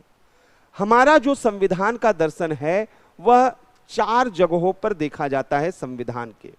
ये 4 जगह कौन से हैं जहां से हमें इसको देखना है? हम इसे देखेंगे प्रियम्बल में, हम प्रस्तावना में देखेंगे, हम देखेंगे इसे फंडामेंटल राइट में यानी मूल अधिकारों में देखेंगे, हम इसे देखेंगे डीपीएसपी में, directive principle of state policy, नीति निदेशक तत्वों में। हमारा फिलॉसफी जो है कॉन्स्टिट्यूशन का, संविधान निर्माता जो चाहते थे, और फंडामेंटल ड्यूटी यानी मूल कर्तव्यों में हम इसे ढूंढेंगे। तो हम जो है संविधान के अब दर्शन को देखने जा रहे हैं। कहां कहां? प्रस्तावना, फंडामेंटल राइट, डीपीएसबी और फंडामेंटल ड्यूटी। तो पहला हमारा जो टॉपिक है वो है फिलॉसफी ऑफ कॉन्स्टिट्यूशन। पहले ये 4 टॉपिक हम लोग कवर करेंगे और फिर हम अगले टॉपिक की तरफ मूव करेंगे। तो आइए पहले हम लोग यहां पर समझते हैं प्रियम्बल में हम लोगों को क्या और कैसे पढ़ना है। प्रस्तावना की बात हम लोग पहले करेंगे और प्रस्तावना में क्या पढ़ना है पहले ये समझिएगा। हम कुछ भी पढ़ने जा रहे हैं तो हमारा पर्पस एग्जाम है। एग्जाम में एक तो प्री के पर्पस से और एक तो मेंस के पर्पस से, और बाकी इंटरव्यू के लिए तो ये पूरा इंपॉर्टेंट है ही। प्री के पर्पस से अगर हम देखें तो यहां पर क्या क्या क्वेश्चन बन सकते हैं। पहला क्वेश्चन यहां पर बनेगा idea and importance of preamble. Idea and importance of preamble, प्रस्तावना का विचार तथा महत्व। Idea and importance of preamble, प्रस्तावना का विचार और महत्व। दूसरा कि प्रस्तावना में जो यूज्ड टर्मिनोलॉजी है, प्रस्तावना में प्रयुक्त शब्द हैं, वहां से हमारे लिए प्रीलिम्स में क्वेश्चन बनेगा। प्रस्तावना में प्रयुक्त शब्द, उनके क्रम तथा अर्थ, ये हमसे क्वेश्चन बनेगा। प्रियम्बल में जो जो टर्म लिखे गए हैं, किस ऑर्डर में लिखे गए हैं, पहले कौन है बाद कौन है, उनके मीनिंग क्या है, ये हमसे क्वेश्चन प्रियम्बल से बनेगा। फिर जो प्रस्तावना के संबंध में जुडिशियल डिसीजन है, तो जुडिशियल वर्डिक्ट ऑन प्रियम्बल, तो प्रस्तावना के संबंध में न्यायिक निर्णय, ये सब हमारे लिए क्वेश्चन इस टॉपिक से बनेगा जो हम पढ़ने जा रहे हैं। प्रस्तावना के संबंध में न्यायिक निर्णय, तो हमें यह भी देखना है। फिर हमें देखना है कि प्रस्तावना के संबंध में जो विचारक हैं उनका क्या ओपिनियन है। प्रस्तावना के संबंध में अलग अलग जो स्कॉलर्स हैं उनके ओपिनियन क्या हैं। ओपिनियन ऑफ स्कॉलर्स, विचारकों की राय, हमें इसे भी देखना है। और फिर हम इन्फोर्सबिलिटी एंड अमेंडमेंट ऑफ प्रियम्बल देखेंगे, प्रस्तावना प्रवर्तनीय है या नहीं, प्रस्तावना संशोधन किया जा सकता है या नहीं। तो प्रस्तावना की प्रवर्तनीयता और संशोधन, ये प्रीलिम्स से रिलेटेड क्वेश्चन हैं, यहां से क्वेश्चन आएंगे प्रीलिम्स में। तो प्रियम्बल हर एक टॉपिक में अगर हम ये बना लें अपने दिमाग में कि कहां कहां से क्वेश्चन बन सकते हैं, तो हम प्रिडिक्ट कर सकते हैं। तो प्रस्तावना प्रियम्बल के, अगर आपसे हमने जो कहा था कि प्रीवियस ईयर के क्वेश्चन की ट्रेंड एनालिसिस करके ये सारी चीजें आप भी ढूंढिए, तो यहां पर प्रियम्बल से प्रीलिम्स में जो क्वेश्चन बन सकते हैं वो कौन कौन से, और लगातार आते भी हैं, कि प्रस्तावना का विचार कहां से आया है, कहां से हमने बोरो किया है, प्रस्तावना का इंपॉर्टेंस क्या है, इसमें जो टर्म यूज किए गए उनका ऑर्डर क्या है, उनके मीनिंग क्या है, जो जुडिशरी ने Berubari case, Kesavananda Bharati case, SR Bommai case, कौन कौन से डिसीजन आए हुए हैं, जो अलग अलग स्कॉलर हैं, हम के.एम. मुंशी की बात करते हैं, पालकीवाला की बात करते हैं, हम अर्नेस्ट बार्कर की बात करते हैं, उन्होंने क्या बोला है प्रियम्बल के बारे में, और क्या यह इन्फोर्सेबल है या नहीं है, क्या इसकी अमेंडमेंट हो सकते हैं या नहीं हो सकते हैं। एक तो यहां पर ये क्वेश्चन प्रीलिम्स के पॉइंट ऑफ व्यू से आएंगे। दूसरा, मेंस में जब क्वेश्चन आएंगे तो सबसे इंपॉर्टेंट है प्रियम्बल का इंपॉर्टेंस, यानी प्रस्तावना का जो महत्व है। इंपॉर्टेंस ऑफ प्रियम्बल, प्रस्तावना का महत्व, यहां पर अपने आप में क्वेश्चन बनेगा। जो विचारकों के राय हैं वहीं से वो क्वेश्चन बनाना शुरू कर देंगे। यानी के.एम. मुंशी ने अगर कुछ बोला, उन्होंने बोला कि प्रियम्बल जो है वह पॉलिटिकल होरोस्कोप ऑफ कॉन्स्टिट्यूशन है, संविधान की जन्म कुंडली है, तो यही एक क्वेश्चन बना दिया जाएगा कि क्या प्रस्तावना संविधान की जन्म कुंडली है, अपने विचार प्रस्तुत करें। तो एक तो जो इंपॉर्टेंस है प्रियम्बल का और उस पर जो अलग अलग स्कॉलर्स ने बोले हैं वो हमारे लिए क्वेश्चन वहां पर क्या है, बनेंगे। तो पहला तो क्वेश्चन यहां पर ये आएगा। दूसरा, प्रियम्बल में जो अलग अलग वर्ड यूज किए गए हैं उनसे क्वेश्चन मेंस में पूछे जा सकते हैं। वहां पर वो पूछ सकते हैं कि जो रेलेवेंस है, प्रासंगिकता किसकी, जो टर्म यूज किए गए हैं, तो वहां पर बोलेंगे कि क्या जो है प्रस्तावना में प्रयुक्त शब्दों की प्रासंगिकता, रेलेवेंस, जो यूज टर्म है यहां पर प्रियम्बल में उनका प्रस्तावना में प्रयुक्त शब्दों की प्रासंगिकता। तो जो शब्द, जो वर्ड यूज किए गए हैं उनका जो रेलेवेंस है वो पूछा जा सकता है। जैसे, क्या इंडिया सॉवरेन है या कहीं हमारी सॉवरेनिटी डिक्लाइन कर रही है? क्या इंडिया सोशलिस्ट है या अब सोशलिज्म केवल दिखावा है? क्या इंडिया सेकुलर है या केवल यह एक मिथ है और कुछ भी नहीं है? तो इस तरीके के सवाल यहां पर जो हैं वो पूछे जा सकते हैं। यहां पर पूछा जाएगा कि प्रियम्बल जो है वो यहां पर क्या अमेंडमेंट जो उसका किया गया, जो नेचर है प्रियम्बल का, वह प्रस्तावना की प्रकृति पर भी सवाल यहां पर पूछा जाएगा मेंस में। नेचर ऑफ प्रियम्बल, जैसे वो पूछेंगे कि प्रियम्बल में जो वर्ड हैं क्या वो डिफेंडेबल हैं, मतलब प्रस्तावना को क्या खत्म किया जा सकता है, क्या प्रस्तावना को अवॉइड किया जा सकता है, इग्नोर किया जा सकता है। ये इस तरीके के क्वेश्चन मेंस में बनेंगे। जब हम प्रैक्टिस करेंगे तो वो चीजें वहां पर सामने आएंगी। अब हमें अपने एक एक टॉपिक को लेकर चलना है। हमने प्रीलिम्स और मेंस दोनों पॉइंट ऑफ व्यू से आपको बता दिया कि कितने टाइप ऑफ क्वेश्चन यहां से बन सकते हैं। पहले हम लोग यहां से शुरू करेंगे कि जो आइडिया ऑफ प्रियम्बल है वो कहां से आया है। तो प्रस्तावना का विचार कहां से आया है, हम पहले तो क्वेश्चन यहां से शुरू करेंगे। यानी आइडिया ऑफ प्रियम्बल जो है वो कहां से आया है वो पहले हम लोग देखते हैं। तो प्रस्तावना का विचार असल में इन्फ्लुएंस्ड है अमेरिकी कॉन्स्टिट्यूशन से। जो आइडिया है वो हमने बोरोड किया है अमेरिकी कॉन्स्टिट्यूशन से, और जो इसका लैंग्वेज है वो हमने बोरोड किया है वह ऑस्ट्रेलिया से। तो यानी जो यहां पर प्रस्तावना का कंसेप्ट है, आइडिया है, तो आइडिया जो है वो यूएस से हमने यहां पर लिया है। विचार हमने कहां से लिया है, अमेरिका से। और लैंग्वेज कहां से लिया है, लैंग्वेज जो प्रियम्बल का है, भाषा जो प्रस्तावना की है वो ऑस्ट्रेलिया से ली गई है, ऑस्ट्रेलिया से ली गई है। आइडिया यूएस से लिया गया है कि ऐसे एक हर एक कॉन्स्टिट्यूशन का शुरुआत वह एक प्रियम्बल से होना चाहिए, आर्टिकल से नहीं होना चाहिए, प्रोविजन से नहीं होना चाहिए, कोई न कोई इंट्रोडक्शन संविधान का होना चाहिए। ये आइडिया हमने कहां से लिया, अमेरिका से। लेकिन वह लैंग्वेज जो हमने लिखा है कि with the people of India, ये जो लैंग्वेज है हमने कहां से लिया हुआ है, ये लैंग्वेज हमने ऑस्ट्रेलिया से, पूरा का पूरा जो लैंग्वेज है वो हमने वहां से लिया हुआ है। क्लियर है यहां तक? अब यहां पर एक तीसरा और महत्वपूर्ण चीज है कि ये जो प्रियम्बल है, इस प्रियम्बल का जो लैंग्वेज है वो कहां से लिया गया, इस प्रियम्बल का लैंग्वेज कहां से लिया गया है, एक बार इसको भी हम लोगों को देखना जरूरी है। तो प्रियम्बल का जो कंसेप्ट है, हमने कहा कि ये तो अमेरिका और ऑस्ट्रेलिया का इन्फ्लुएंस तो है ही।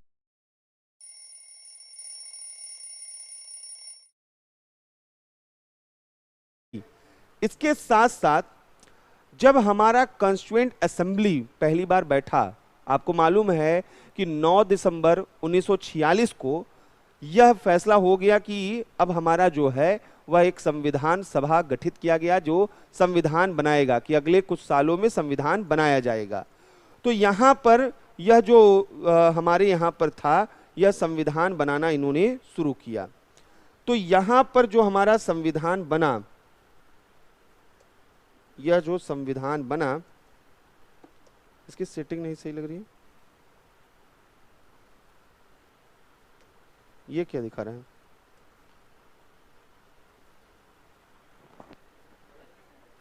नहीं, कलर वाली नहीं, ये बीच में नहीं आ रहा है, किनारे किनारे है।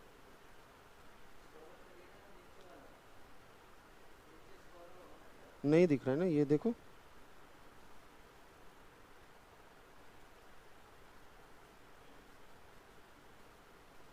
चलो कोई नहीं, नहीं दिख रहा, स्कॉलर नीचे नहीं दिख रहा है। ठीक है, तो यहाँ पर जो है 1946 में 9th जो है हमने कहा दिसंबर को स्टार्ट हुआ, तो 13 दिसंबर को पहली बार संविधान, पहले तो 9 तारीख को हमारे यहाँ पर सच्चिदानंद सिन्हा साहब को एक टेम्पररी जो है चेयरमैन बना दिया गया संविधान सभा का। जो कॉन्स्टिट्यूएंट असेंबली थी, बोला गया कि उसके जो है चेयरमैन सच्चिदानंद सिन्हा साहब होंगे। फिर बोला गया कि वहाँ पर जो है अब आगे ये डिसाइड करना है कि हमारे यहाँ पर जो है कौन प्रेसिडेंट होगा कॉन्स्टिट्यूएंट असेंबली का। 11 दिसंबर को राजेंद्र प्रसाद जी को अध्यक्ष बना लिया गया। फिर 13 तारीख को अब ये डिसाइड करना था कि संविधान सभा काम क्या करेगी, तो एक ऑब्जेक्टिव रेजोल्यूशन लाया गया, एक उद्देश्य प्रस्ताव लाया गया पंडित नेहरू द्वारा, और उस उद्देश्य प्रस्ताव में बताया गया कि हम संविधान से क्या चाहते हैं। उन्होंने कहा हम चाहते हैं कि एक सेकुलर रिपब्लिक, यहाँ पर सॉवरेन जो है कंट्री हमारा हो। ये बातें वहां पर हमारे प्रियम्बल में ऑब्जेक्टिव रेजोल्यूशन में बोली गई थी। तो आगे चलकर वो ऑब्जेक्टिव रेजोल्यूशन की जो मोटी मोटी बातें थी, उन्हीं को हमने प्रियम्बल में वह कॉर्पोरेट कर लिया, इनकॉर्पोरेट कर लिया है।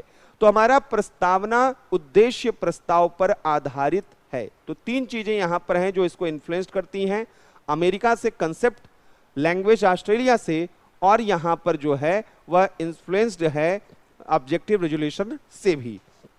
ये चीजें हैं। तो पहली चीज आइडिया ऑफ यह जो प्रियम्बल है, ये आपके दिमाग में क्लियर होना चाहिए। तो एक तो ये हो गया।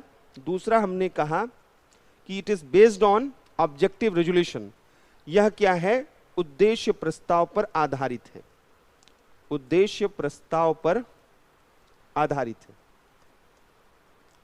उद्देश्य प्रस्ताव किसने प्रस्तुत किया था? Based on objective resolution. और उद्देश्य प्रस्ताव जो है 13 दिसंबर 1946 को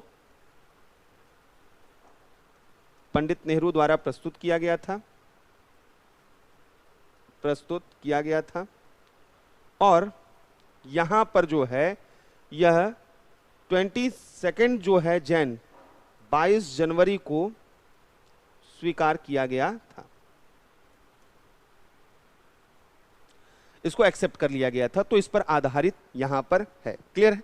अब आइए प्रियम्बल को थोड़ा सा डिटेल में समझे। एक और चीज क्लियर कर दूं जिससे कि आपको सुविधा हो हर एक चीज में। हमने नोट्स भेजा जो आप लोगों को है, तो उन नोट्स में कई चीजें आपको एक्स्ट्रा भी मिल सकती हैं और कई चीजें कम भी मिल सकती हैं। मतलब क्लास में जो चीजें पढ़ाई जा रही हैं उनमें से बहुत सी चीजें हो सकता है कि फैक्चुअल इंफॉर्मेटिव चीजें, जो बहुत सी चीजें क्लास में हो सकता है डिस्कस ना हो, वो भी वहां पर दी गई हो।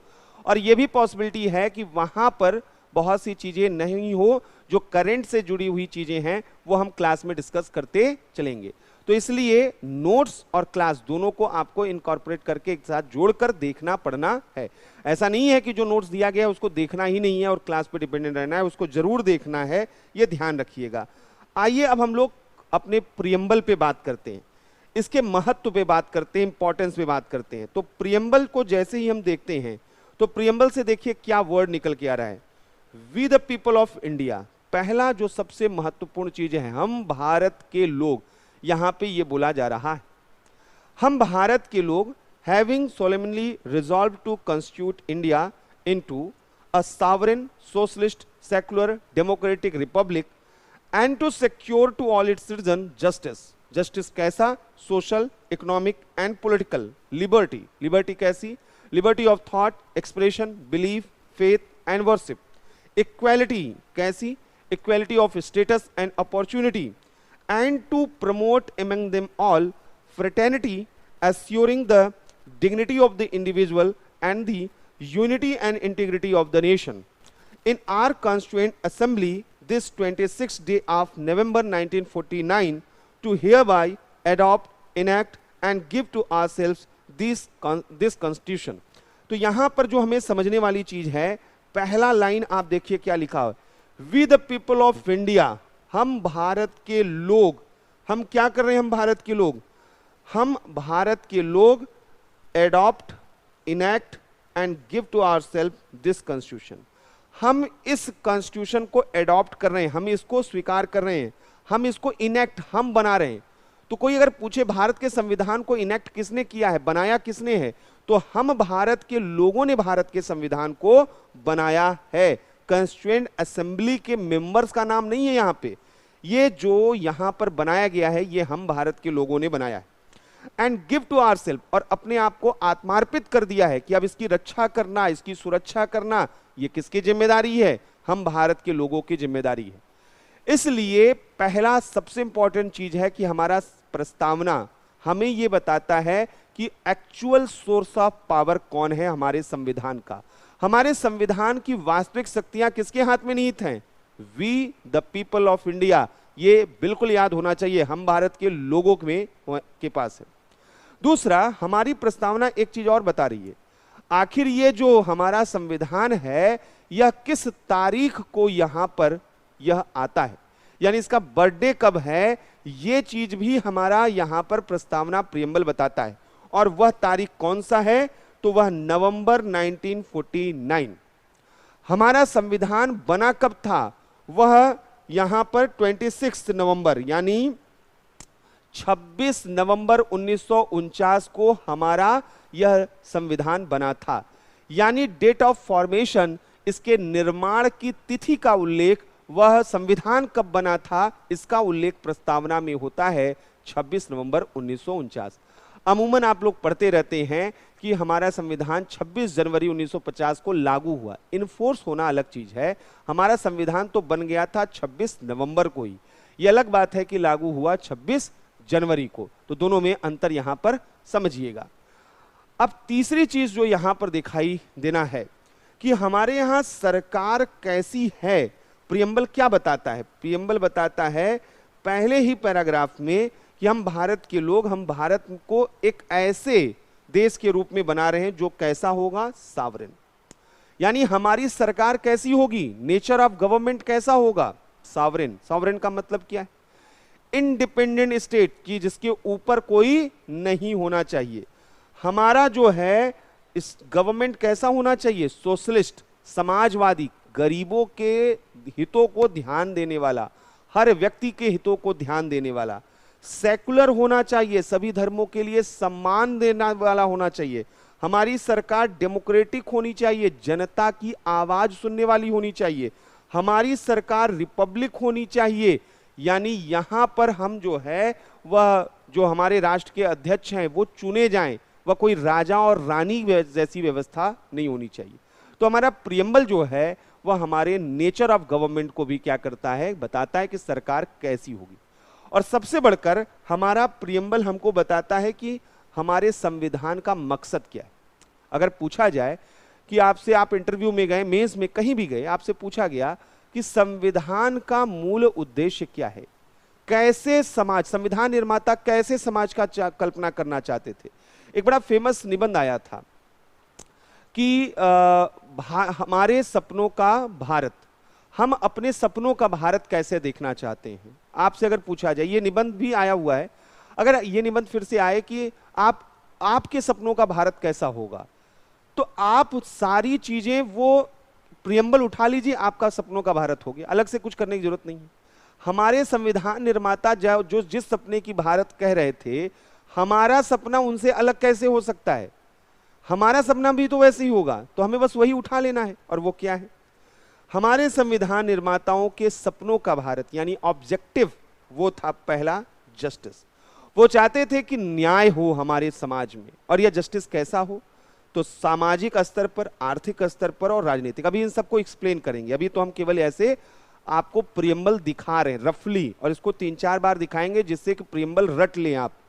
दूसरा, वो चाहते क्या थे? लिबर्टी, कि हमारा हर एक नागरिक जो है वह स्वतंत्र हो, वह अपनी बातों को खुले तरीके से दूसरों के सामने रख सके। हम ये संविधान निर्माता हमारे चाहते थे। यहां ऊंच नीच की भावना न हो, डरे हुए न हो, समानता की भावना हो, और सबसे बढ़कर बंधुत्व की भावना हो। तो यहां न्याय, स्वतंत्रता, समानता, बंधुत्व, ये 4 ऐसे ऑब्जेक्टिव हैं जो हमारे संविधान निर्माता चाहते थे कि हमारे समाज में हो। इन्हीं चीजों को आप एक्सप्लेन करेंगे तो बहुत सी चीजें निकल कर आएंगी। तो पहले तो हमें यहां पर अब दूसरी चीज जो समझनी है कि what is importance of preamble, तो प्रस्तावना का महत्व क्या है। तो प्रस्तावना का महत्व हम लोग यहां पर देखते हैं।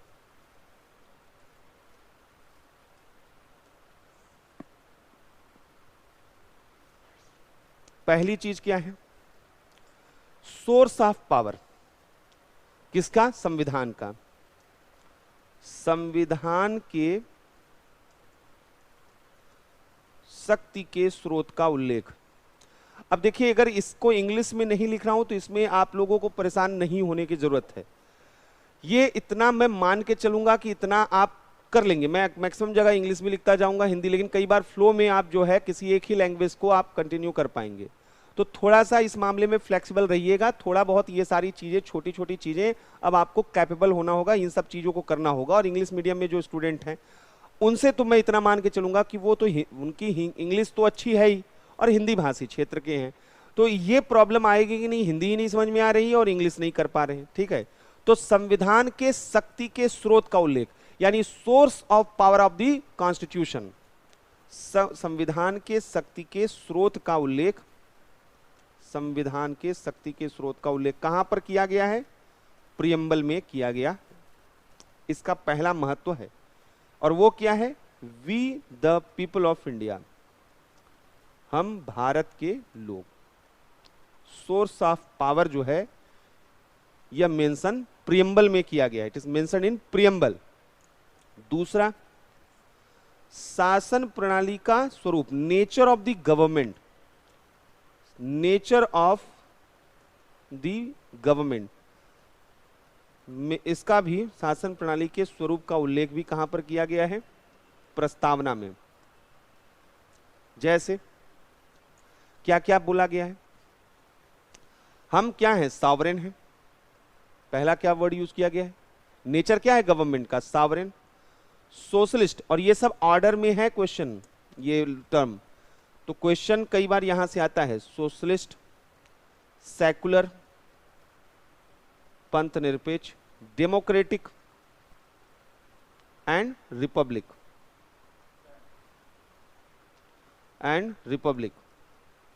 फिर क्या है? संविधान के निर्माण की तिथि का उल्लेख, date of formation of constitution. संविधान के, या पहले हम लिख लें शासन प्रणाली के उद्देश्य, objective of government, objective of government,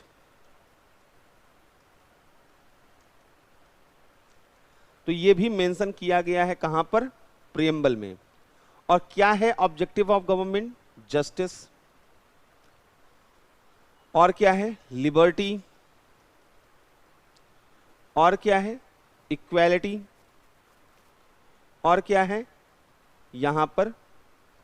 fraternity, ये यहां पर बोला गया है। तो शासन प्रणाली के उद्देश्य का उल्लेख, और अंतिम में यहां पर बोला गया है कि डेट ऑफ फॉर्मेशन, संविधान निर्माण की तिथि का उल्लेख।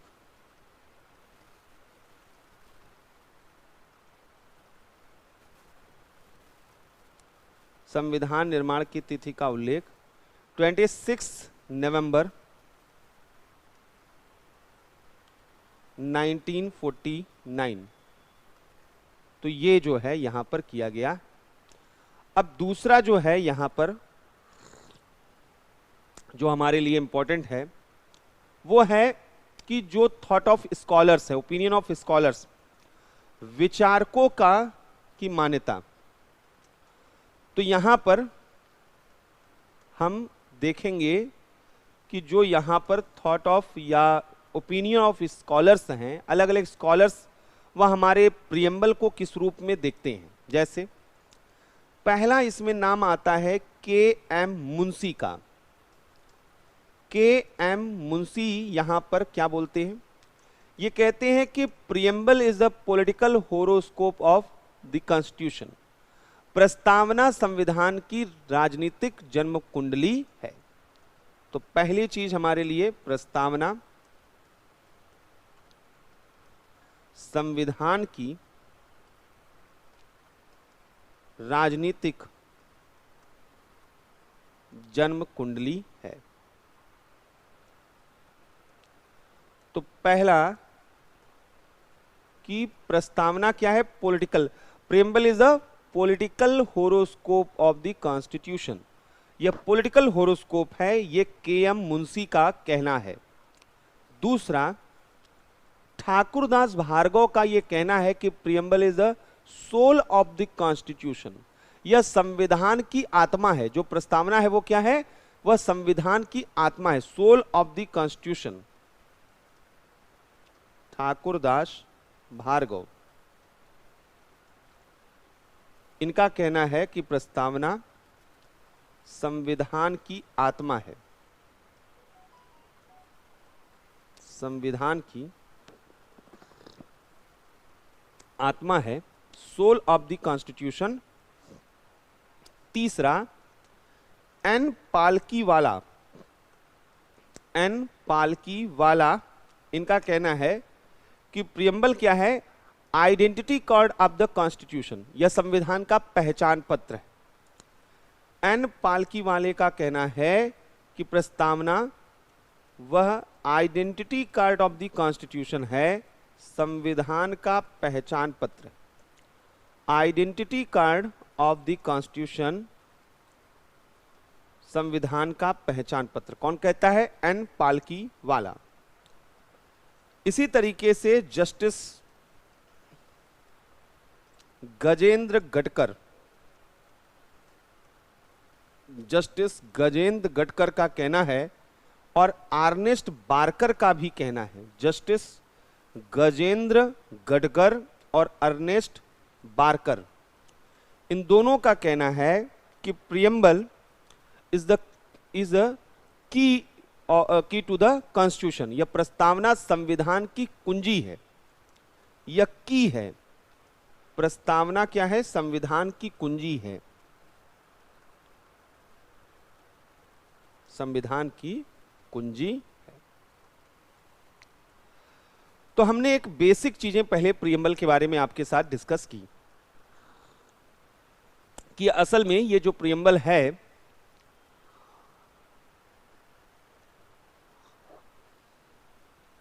ये प्रीएम्बल यहां पर कहां से इसका आइडिया आया है, फैक्चुअल क्वेश्चन यहां से क्वेश्चन आते हैं प्रीलिम्स में। दूसरा कि इसका इंपॉर्टेंस क्या है, तो तुरंत आपके 4 पॉइंट्स आपके पास हो कि प्रीएम्बल का क्या इंपॉर्टेंस है, तो आप बताएं कि प्रीएम्बल सोर्स ऑफ पावर यह जो है मेंशन करता है कॉन्स्टिट्यूशन का कहां पर है, ये बताता है कि नेचर ऑफ गवर्नमेंट क्या है कॉन्स्टिट्यूशन में जो मेंशन किया गया है, ये बताता है कि ऑब्जेक्टिव ऑफ गवर्नमेंट क्या होगा, ये बताता है date of formation of constitution, ये 4 चीजें बताता है। अलग अलग यहाँ पर जो हमारे स्कॉलर्स हैं वो क्या मानते हैं, तो हमने कहा के.एम. मुंशी कहते हैं पॉलिटिकल होरोस्कोप ऑफ कॉन्स्टिट्यूशन है, या इसी तरीके से ठाकुरदास भार्गव कहते हैं सोल ऑफ द कॉन्स्टिट्यूशन है, एन पालकीवाला कहते हैं आइडेंटिटी कार्ड है, और यहाँ पर जस्टिस गजेंद्र गडकर और अर्नेस्ट बार्कर इसको की कहते हैं कि कॉन्स्टिट्यूशन का ये की है, संविधान की कुंजी है। अब हम लोग चलते हैं प्रस्तावना में जो अलग अलग टर्म दिए गए हैं उन एक एक शब्दों को समझने के लिए, यानी हमारे लिए अब जो है वह टर्मिनोलॉजी यहां पर देखना है कि प्रस्तावना में प्रयुक्त शब्द जो हैं उनके अर्थ क्या हैं। प्रस्तावना में प्रीएम्बल में जो वर्ड यूज किए गए हैं वहां पर उनके क्या मीनिंग है उनको हम एक एक करके यहां पर देखेंगे। तो यूज जो meaning of terminology used in preamble, तो शब्दावलियों का अर्थ हम लोग यहां पर देखेंगे। पहला जो वर्ड यूज किया गया है पहले वहां से चलते हैं। पहला वर्ड यूज किया गया है we the people of India, आखिर इसका मतलब क्या है, तो पहले यहां से स्टार्ट करते हैं, we the people of India, we the people of India, इसका मतलब यह है कि हमारे यहां पर जो एक्चुअल पावर है वो किसके पास है, वो we the people of India के पास है। हम यहां पर मानते हैं कि ये संविधान जो है ये एडॉप्ट किसने किया है, इनेक्ट किसने किया है, we the people of India ने किया है। इसलिए ये समझना होगा कि हमारे यहां पर इसी को बोला जाता है पॉपुलर सॉवरेंटी, इसी को बोला जाता है ये पॉपुलर सॉवरेंटी है। और पॉपुलर सॉवरेंटी का मतलब क्या है? लोकप्रिय संप्रभुता। लोकप्रिय संप्रभुता का मतलब है कि जहां पर अल्टीमेट पावर जो है वो जनता में, सिटीजन्स में निहित होती है। तो यहां पर जो है जनता में वास्तविक शक्तियां, रियल पावर वेस्टेड किसमें है? यहां पर जनता में शक्तियां निहित हैं। तो वास्तविक जो है यहां पर जनता में यह संविधान की शक्तियां जो हैं वह जनता में निहित हैं। पॉपुलर सॉवरेंटी, इसको या real power is vested in people of India. वास्तविक शक्तियां देश की जनता में निहित हैं, इसको हम कहते हैं पॉपुलर सॉवरेंटी।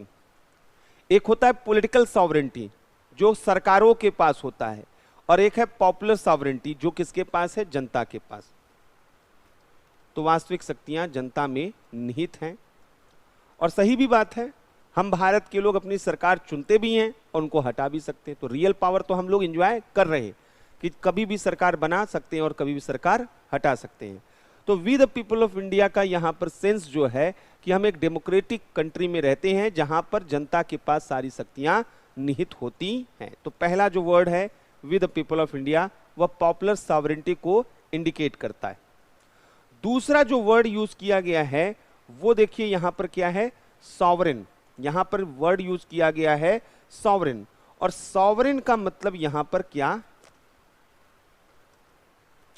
तो सॉवरेन वर्ड यहां पर यूज किया गया है। सॉवरेन यहां पर सोशलिस्ट, सेकुलर, डेमोक्रेटिक, रिपब्लिक, ये 5 वर्ड हैं, ये एक एक करके समझना है। तो सॉवरेन जो है यहां पर संप्रभु का मतलब क्या होता है, पहले ये समझिए। प्रियम्बल कहता है कि हमारी जो सरकार है वो सॉवरेन होनी चाहिए। सॉवरेन का मतलब क्या है? सॉवरेन का मतलब होता है इंडिपेंडेंट स्टेट, यानी एक स्वतंत्र राज्य। सॉवरेन का मतलब है एक स्वतंत्र राज्य होना चाहिए। जैसे 1947 के पहले क्या भारत सॉवरेन था? नहीं था। क्यों? हम आजाद नहीं थे। इंडिपेंडेंट स्टेट का मतलब क्या है? स्वतंत्र राज्य का मतलब क्या है? कि जिसके ऊपर कोई अथॉरिटी न हो, यानी जो फ्री हो किसी भी तरीके का यहां पर डिसीजन लेने में, जो क्या हो? फ्री हो। फ्री हो यानी स्वतंत्र हो। किससे? एक्सटर्नल या इंटरनल जो है, एक्सटर्नल या बाह्य या आंतरिक रूप में, वह एक्सटर्नल या इंटरनल कोई भी उसके ऊपर नहीं है, वह किसी अन्य सत्ता के अधीन नहीं है, अदर अथॉरिटी के सबऑर्डिनेट न हो, अन्य सत्ता के अधीन नहीं है।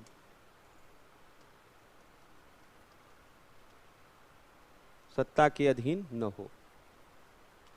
तो यहां सॉवरेन का मतलब है कि कोई भी ऐसा स्टेट जो अपने डिसीजन यानी निर्णय लेने में वह स्वतंत्र हो, यहां पर to take decision he is free या स्टेट इज फ्री, वह स्टेट फ्री हो एक्सटर्नल और इंटरनल दोनों रूपों में, और किसी अदर अथॉरिटी के सबऑर्डिनेट वहां पर न हो। तो यहां पर हम इसे कहेंगे कि यह जो है सॉवरेन यहां पर है। तो सॉवरेन का मतलब समझ में आ रहा है कि हम किसी अदर अथॉरिटी के अधीन नहीं है। अगला वर्ड यूज किया गया है सोशलिस्ट। यहां पर देखिए ध्यान से, शब्द क्या है? सोशलिस्ट। यहां सोशलिज्म वर्ड नहीं यूज किया गया। समाजवाद का मतलब होता है सोशलिज्म और समाजवादी का मतलब होता है सोशलिस्ट, तो दोनों में कुछ तो अंतर होगा। तो यहां पर जो वर्ड यूज किया गया है वह है सोशलिस्ट का वर्ड यूज किया गया, इज्म नहीं यूज किया गया है। सोशलिज्म यह कंसेप्ट कहां से है, आज हम ब्रीफ में बात करेंगे, कल इसको हम लोग डिटेल में बात करेंगे। सोशलिज्म का यह कंसेप्ट कहां से आया, पहले ये एक बार समझिएगा। पूरी जो दुनिया रही है वो ये देखा जाता रहा है कि यहां पर इक्वालिटी और एक्सप्लॉयटेशन दोनों का मिला जुला रूप रहा है। मतलब शुरुआती दौर में ये देखा जाए तो रिसोर्सेज पर कुछ लोगों का कंट्रोल था, इसमें कहीं कोई डाउट नहीं है, दुनिया के हर एक हिस्से में।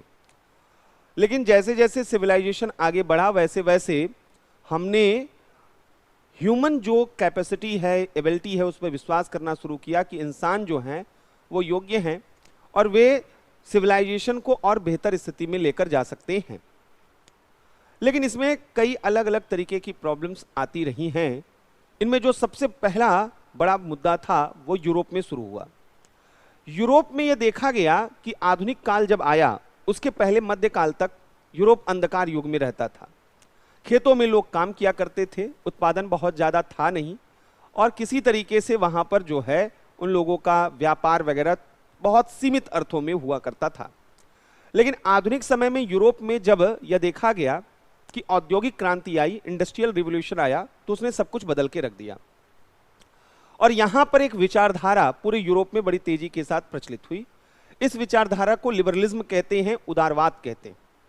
लिबरलिज्म जो है, उदारवाद, एक ऐसी आइडियोलॉजी थी जिसने मिडिवल इरा या एंशिएंट इरा के जो रिस्ट्रिक्शंस इंसानों पर थे उनको दूर करने की बात की। उदारवाद का मानना था कि असल में जो इंडिविजुअल है वो सेंटर में होना चाहिए बजाय सोसाइटी या गॉड के। क्योंकि मिडिवल इरा तक देखा जाता था कि पोप के द्वारा यह बताया जाता था कि जो चर्च बोलेगा, जो रिलीजन बोलेगा वही आपको फॉलो करना होगा, आपको अपने दिमाग का इस्तेमाल नहीं करना है। उदारवादियों ने कहा बिल्कुल गलत बात। उदारवादियों का कहना था कि रैशनैलिटी जो हमारी है उसको आप रिस्ट्रिक्ट नहीं कर सकते, हम उसका इस्तेमाल करेंगे। तो इन जो लिबरलिज्म था वह इंडिविजुअल लिबर्टी में बिलीव करता है कि इंडिविजुअल के ऊपर कोई रिस्ट्रिक्शन न हो, व्यक्तिगत स्वतंत्रता, हमें खुला छोड़ दिया जाए, हम इतने सक्षम है, दक्ष हैं, हम कोई नई चीज खोज लेंगे। लेकिन वहां पर राजा, सामंत, चर्च हमें कुछ करने ही नहीं देते थे। गैलीलियो कुछ बोलता था, कोपरनिकस कुछ बोलते थे, जिंदा जला दिया जाता था। उदारवाद इस धारणा के खिलाफ था। उदारवाद कहता था कि जिसकी जो योग्यता है समाज में उसका वो स्थान होना चाहिए, एबिलिटी के आधार पर होना चाहिए। वहां पर वह वंशानुगत हेरिडेटरी तरीके से नहीं होना चाहिए कि आपके पिता इस जो है वंश से थे और उनकी ये संपत्ति थी तो आपकी भी यही रहेगी। वह योग्यता पर बल देने वाला विचारधारा था। उदारवाद कहता है कि कोई व्यक्ति अगर कोई काम करना चाहता है उसको छोड़ दो, कोई इंटरफेरेंस नहीं होना चाहिए। इसलिए उदारवाद की विचारधारा को लेजिस फेयर कहते हैं, अहस्तक्षेप का सिद्धांत, कि जहां पर राज्य का काम इकोनॉमिक मैटर्स में कोई हस्तक्षेप करना नहीं। उदारवाद आया, बड़ी तेजी के साथ लोकप्रिय हुआ पूरे यूरोप में और देखा गया कि जब औद्योगिक क्रांति आई, फैक्ट्रियों में काम होना शुरू हुआ तो उदारवादी धारणा और मजबूत हुई। लेकिन जल्द ही यूरोप में उदारवाद का एक विकृत चेहरा पूंजीवाद के रूप में दिखाई दिया, यानी पूंजीवाद में भी क्रोनी पूंजीवाद के रूप में। कैपिटलिज्म जो है वो बहुत तेजी के साथ मोनोपोली अपना दिखाने लगा। दिखाई दिया कि असल में ब्रिटेन में फैक्ट्री जो है ओनर, यानी फैक्ट्री के जो मालिक होते थे वो गिने चुने होते थे और फैक्ट्री में काम करने वाले मजदूर जो हैं वो बहुसंख्यक होते थे। और अगर कोई भी फैक्ट्री चल रही है तो वह मालिक और मजदूर दोनों के कारण चल रही है। मजदूर मेहनत कर रहा है और मालिक जो है वहां जोखिम ले रहा है, वहां पर वह अपना दिमाग लगा रहा है, तो दोनों के माध्यम से चलती है। लेकिन देखा यह गया कि जो वहां के मिल मालिक, फैक्ट्री मालिक थे, जो पूंजीपति थे, वह अपने स्वार्थ में, अपने लोभ में, अपने प्रॉफिट मैक्सिमाइजेशन में इस तरीके से ब्लाइंड हुए, इस तरीके से अंधे हुए कि उन्होंने मजदूरों का एक्सप्लॉइटेशन बड़े स्तर पर शुरू कर दिया। देखा यह गया कि रॉयल कमीशन की रिपोर्ट आई कि ब्रिटेन में 24 में से 18 घंटे फैक्ट्रियों में मजदूरों से काम लिया जाता था। बदले में उन्हें केवल और केवल वह लाइवलीहुड जो है सर्वाइवल के लिए केवल आजीविका निर्वाह मजदूरी दे दी जाती थी, जिससे किसी तरीके से 2 वक्त का उनका वह भोजन मिल सके उनको। देखा यह गया कि जिन फैक्ट्रियों में उन्हें काम कराया जाता था वहां पर फैक्ट्री का मालिक वो ये नहीं ध्यान देता था कि उनका काम करने का स्थान कैसा है। वेंटिलेशन नहीं हुआ करता था, वहां पर जोखिम बहुत ज्यादा फैक्ट्रियों में हुआ करता था, छुट्टियां नहीं दी जाती थी, अवकाश नहीं दिए जाते थे, यानी इनकी स्थिति बेहद दयनीय हो चुकी थी। और यह अपने आप में चिंता का विषय था कि क्या ऐसे सिविलाइजेशन की बात कर रहे हैं, और क्या सिविलाइजेशन का मतलब मुट्ठी भर पूंजीपतियों का विकास है, या सिविलाइजेशन का मतलब, सिविलाइजेशन के प्रोग्रेस का मतलब सबका विकास है। और ये उदारवादियों का तर्क बड़ा अजीब सा था कि जो योग्य होगा, जो मेरिटोरियस होगा, वो आगे होगा। ये तो सच बात है कि सोसाइटी में सबकी कैपेसिटी एक जैसी नहीं होती है। कुछ लोग बेहतर जो है कैपेसिटी, और कुछ लोगों की खराब, कुछ लोगों की कम कैपेसिटी होती है। लेकिन सवाल इस चीज का है कि हर कोई व्यक्ति जो है उसकी कैपेसिटी को डिसाइड वहां पर उसको मिले हुए सर्कमस्टेंसेस करते हैं। हो सकता है कि अंबानी जी का बेटा इतनी अच्छी जगहों पर और पढ़ रहा हो, ट्यूटर की, पर्सनल ट्यूटर की फौज लगा दी गई हो, और एक आम बच्चा जो है ऐसी जगह पे पढ़ रहा हो जहां स्कूल में भी पढ़ाई नहीं हो रही हो, तो दोनों में क्षमता के स्तर पर क्यों नहीं अंतर आएगा? ये कोई जन्मजात यहां पर अंतर नहीं किए जाते। यहीं से इस धारणा के खिलाफ एक आवाज उठी जिसे हम सोशलिज्म कहते हैं, समाजवाद कहते हैं, जिन्होंने उदारवादियों की आलोचना शुरू की, जिन्होंने कहा इंडिविजुअल लिबर्टी ये ज्यादा मायने नहीं रखता है, ये मायने ज्यादा रखता है कि सोशल इकोनॉमिक इक्वेलिटी होनी चाहिए। अच्छी सोसाइटी, सिविलाइज सोसाइटी वो हो जहां इक्वेलिटी होनी चाहिए। यही सोशलिज्म वह बहुत तेजी के साथ पॉपुलर हुआ यूरोप में और पूरी दुनिया में। अब हमें यह समझना है कि यह सोशलिज्म बेसिकली है क्या, तो कल इस पर बात करेंगे। लेकिन एक दो क्वेश्चन आज नोट करिएगा, ड्राफ्टिंग कल हम करेंगे। पहला क्वेश्चन लिखिएगा, पहला क्वेश्चन लिखिएगा,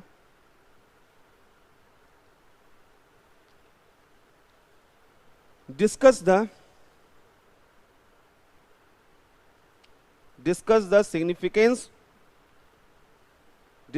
significance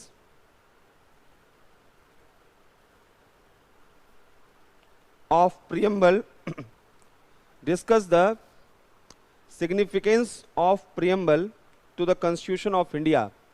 भारतीय संविधान के प्रस्तावना के महत्व पर चर्चा करें। भारतीय संविधान के प्रस्तावना के महत्व पर चर्चा करें।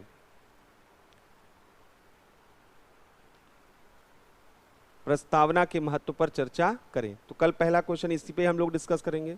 दूसरा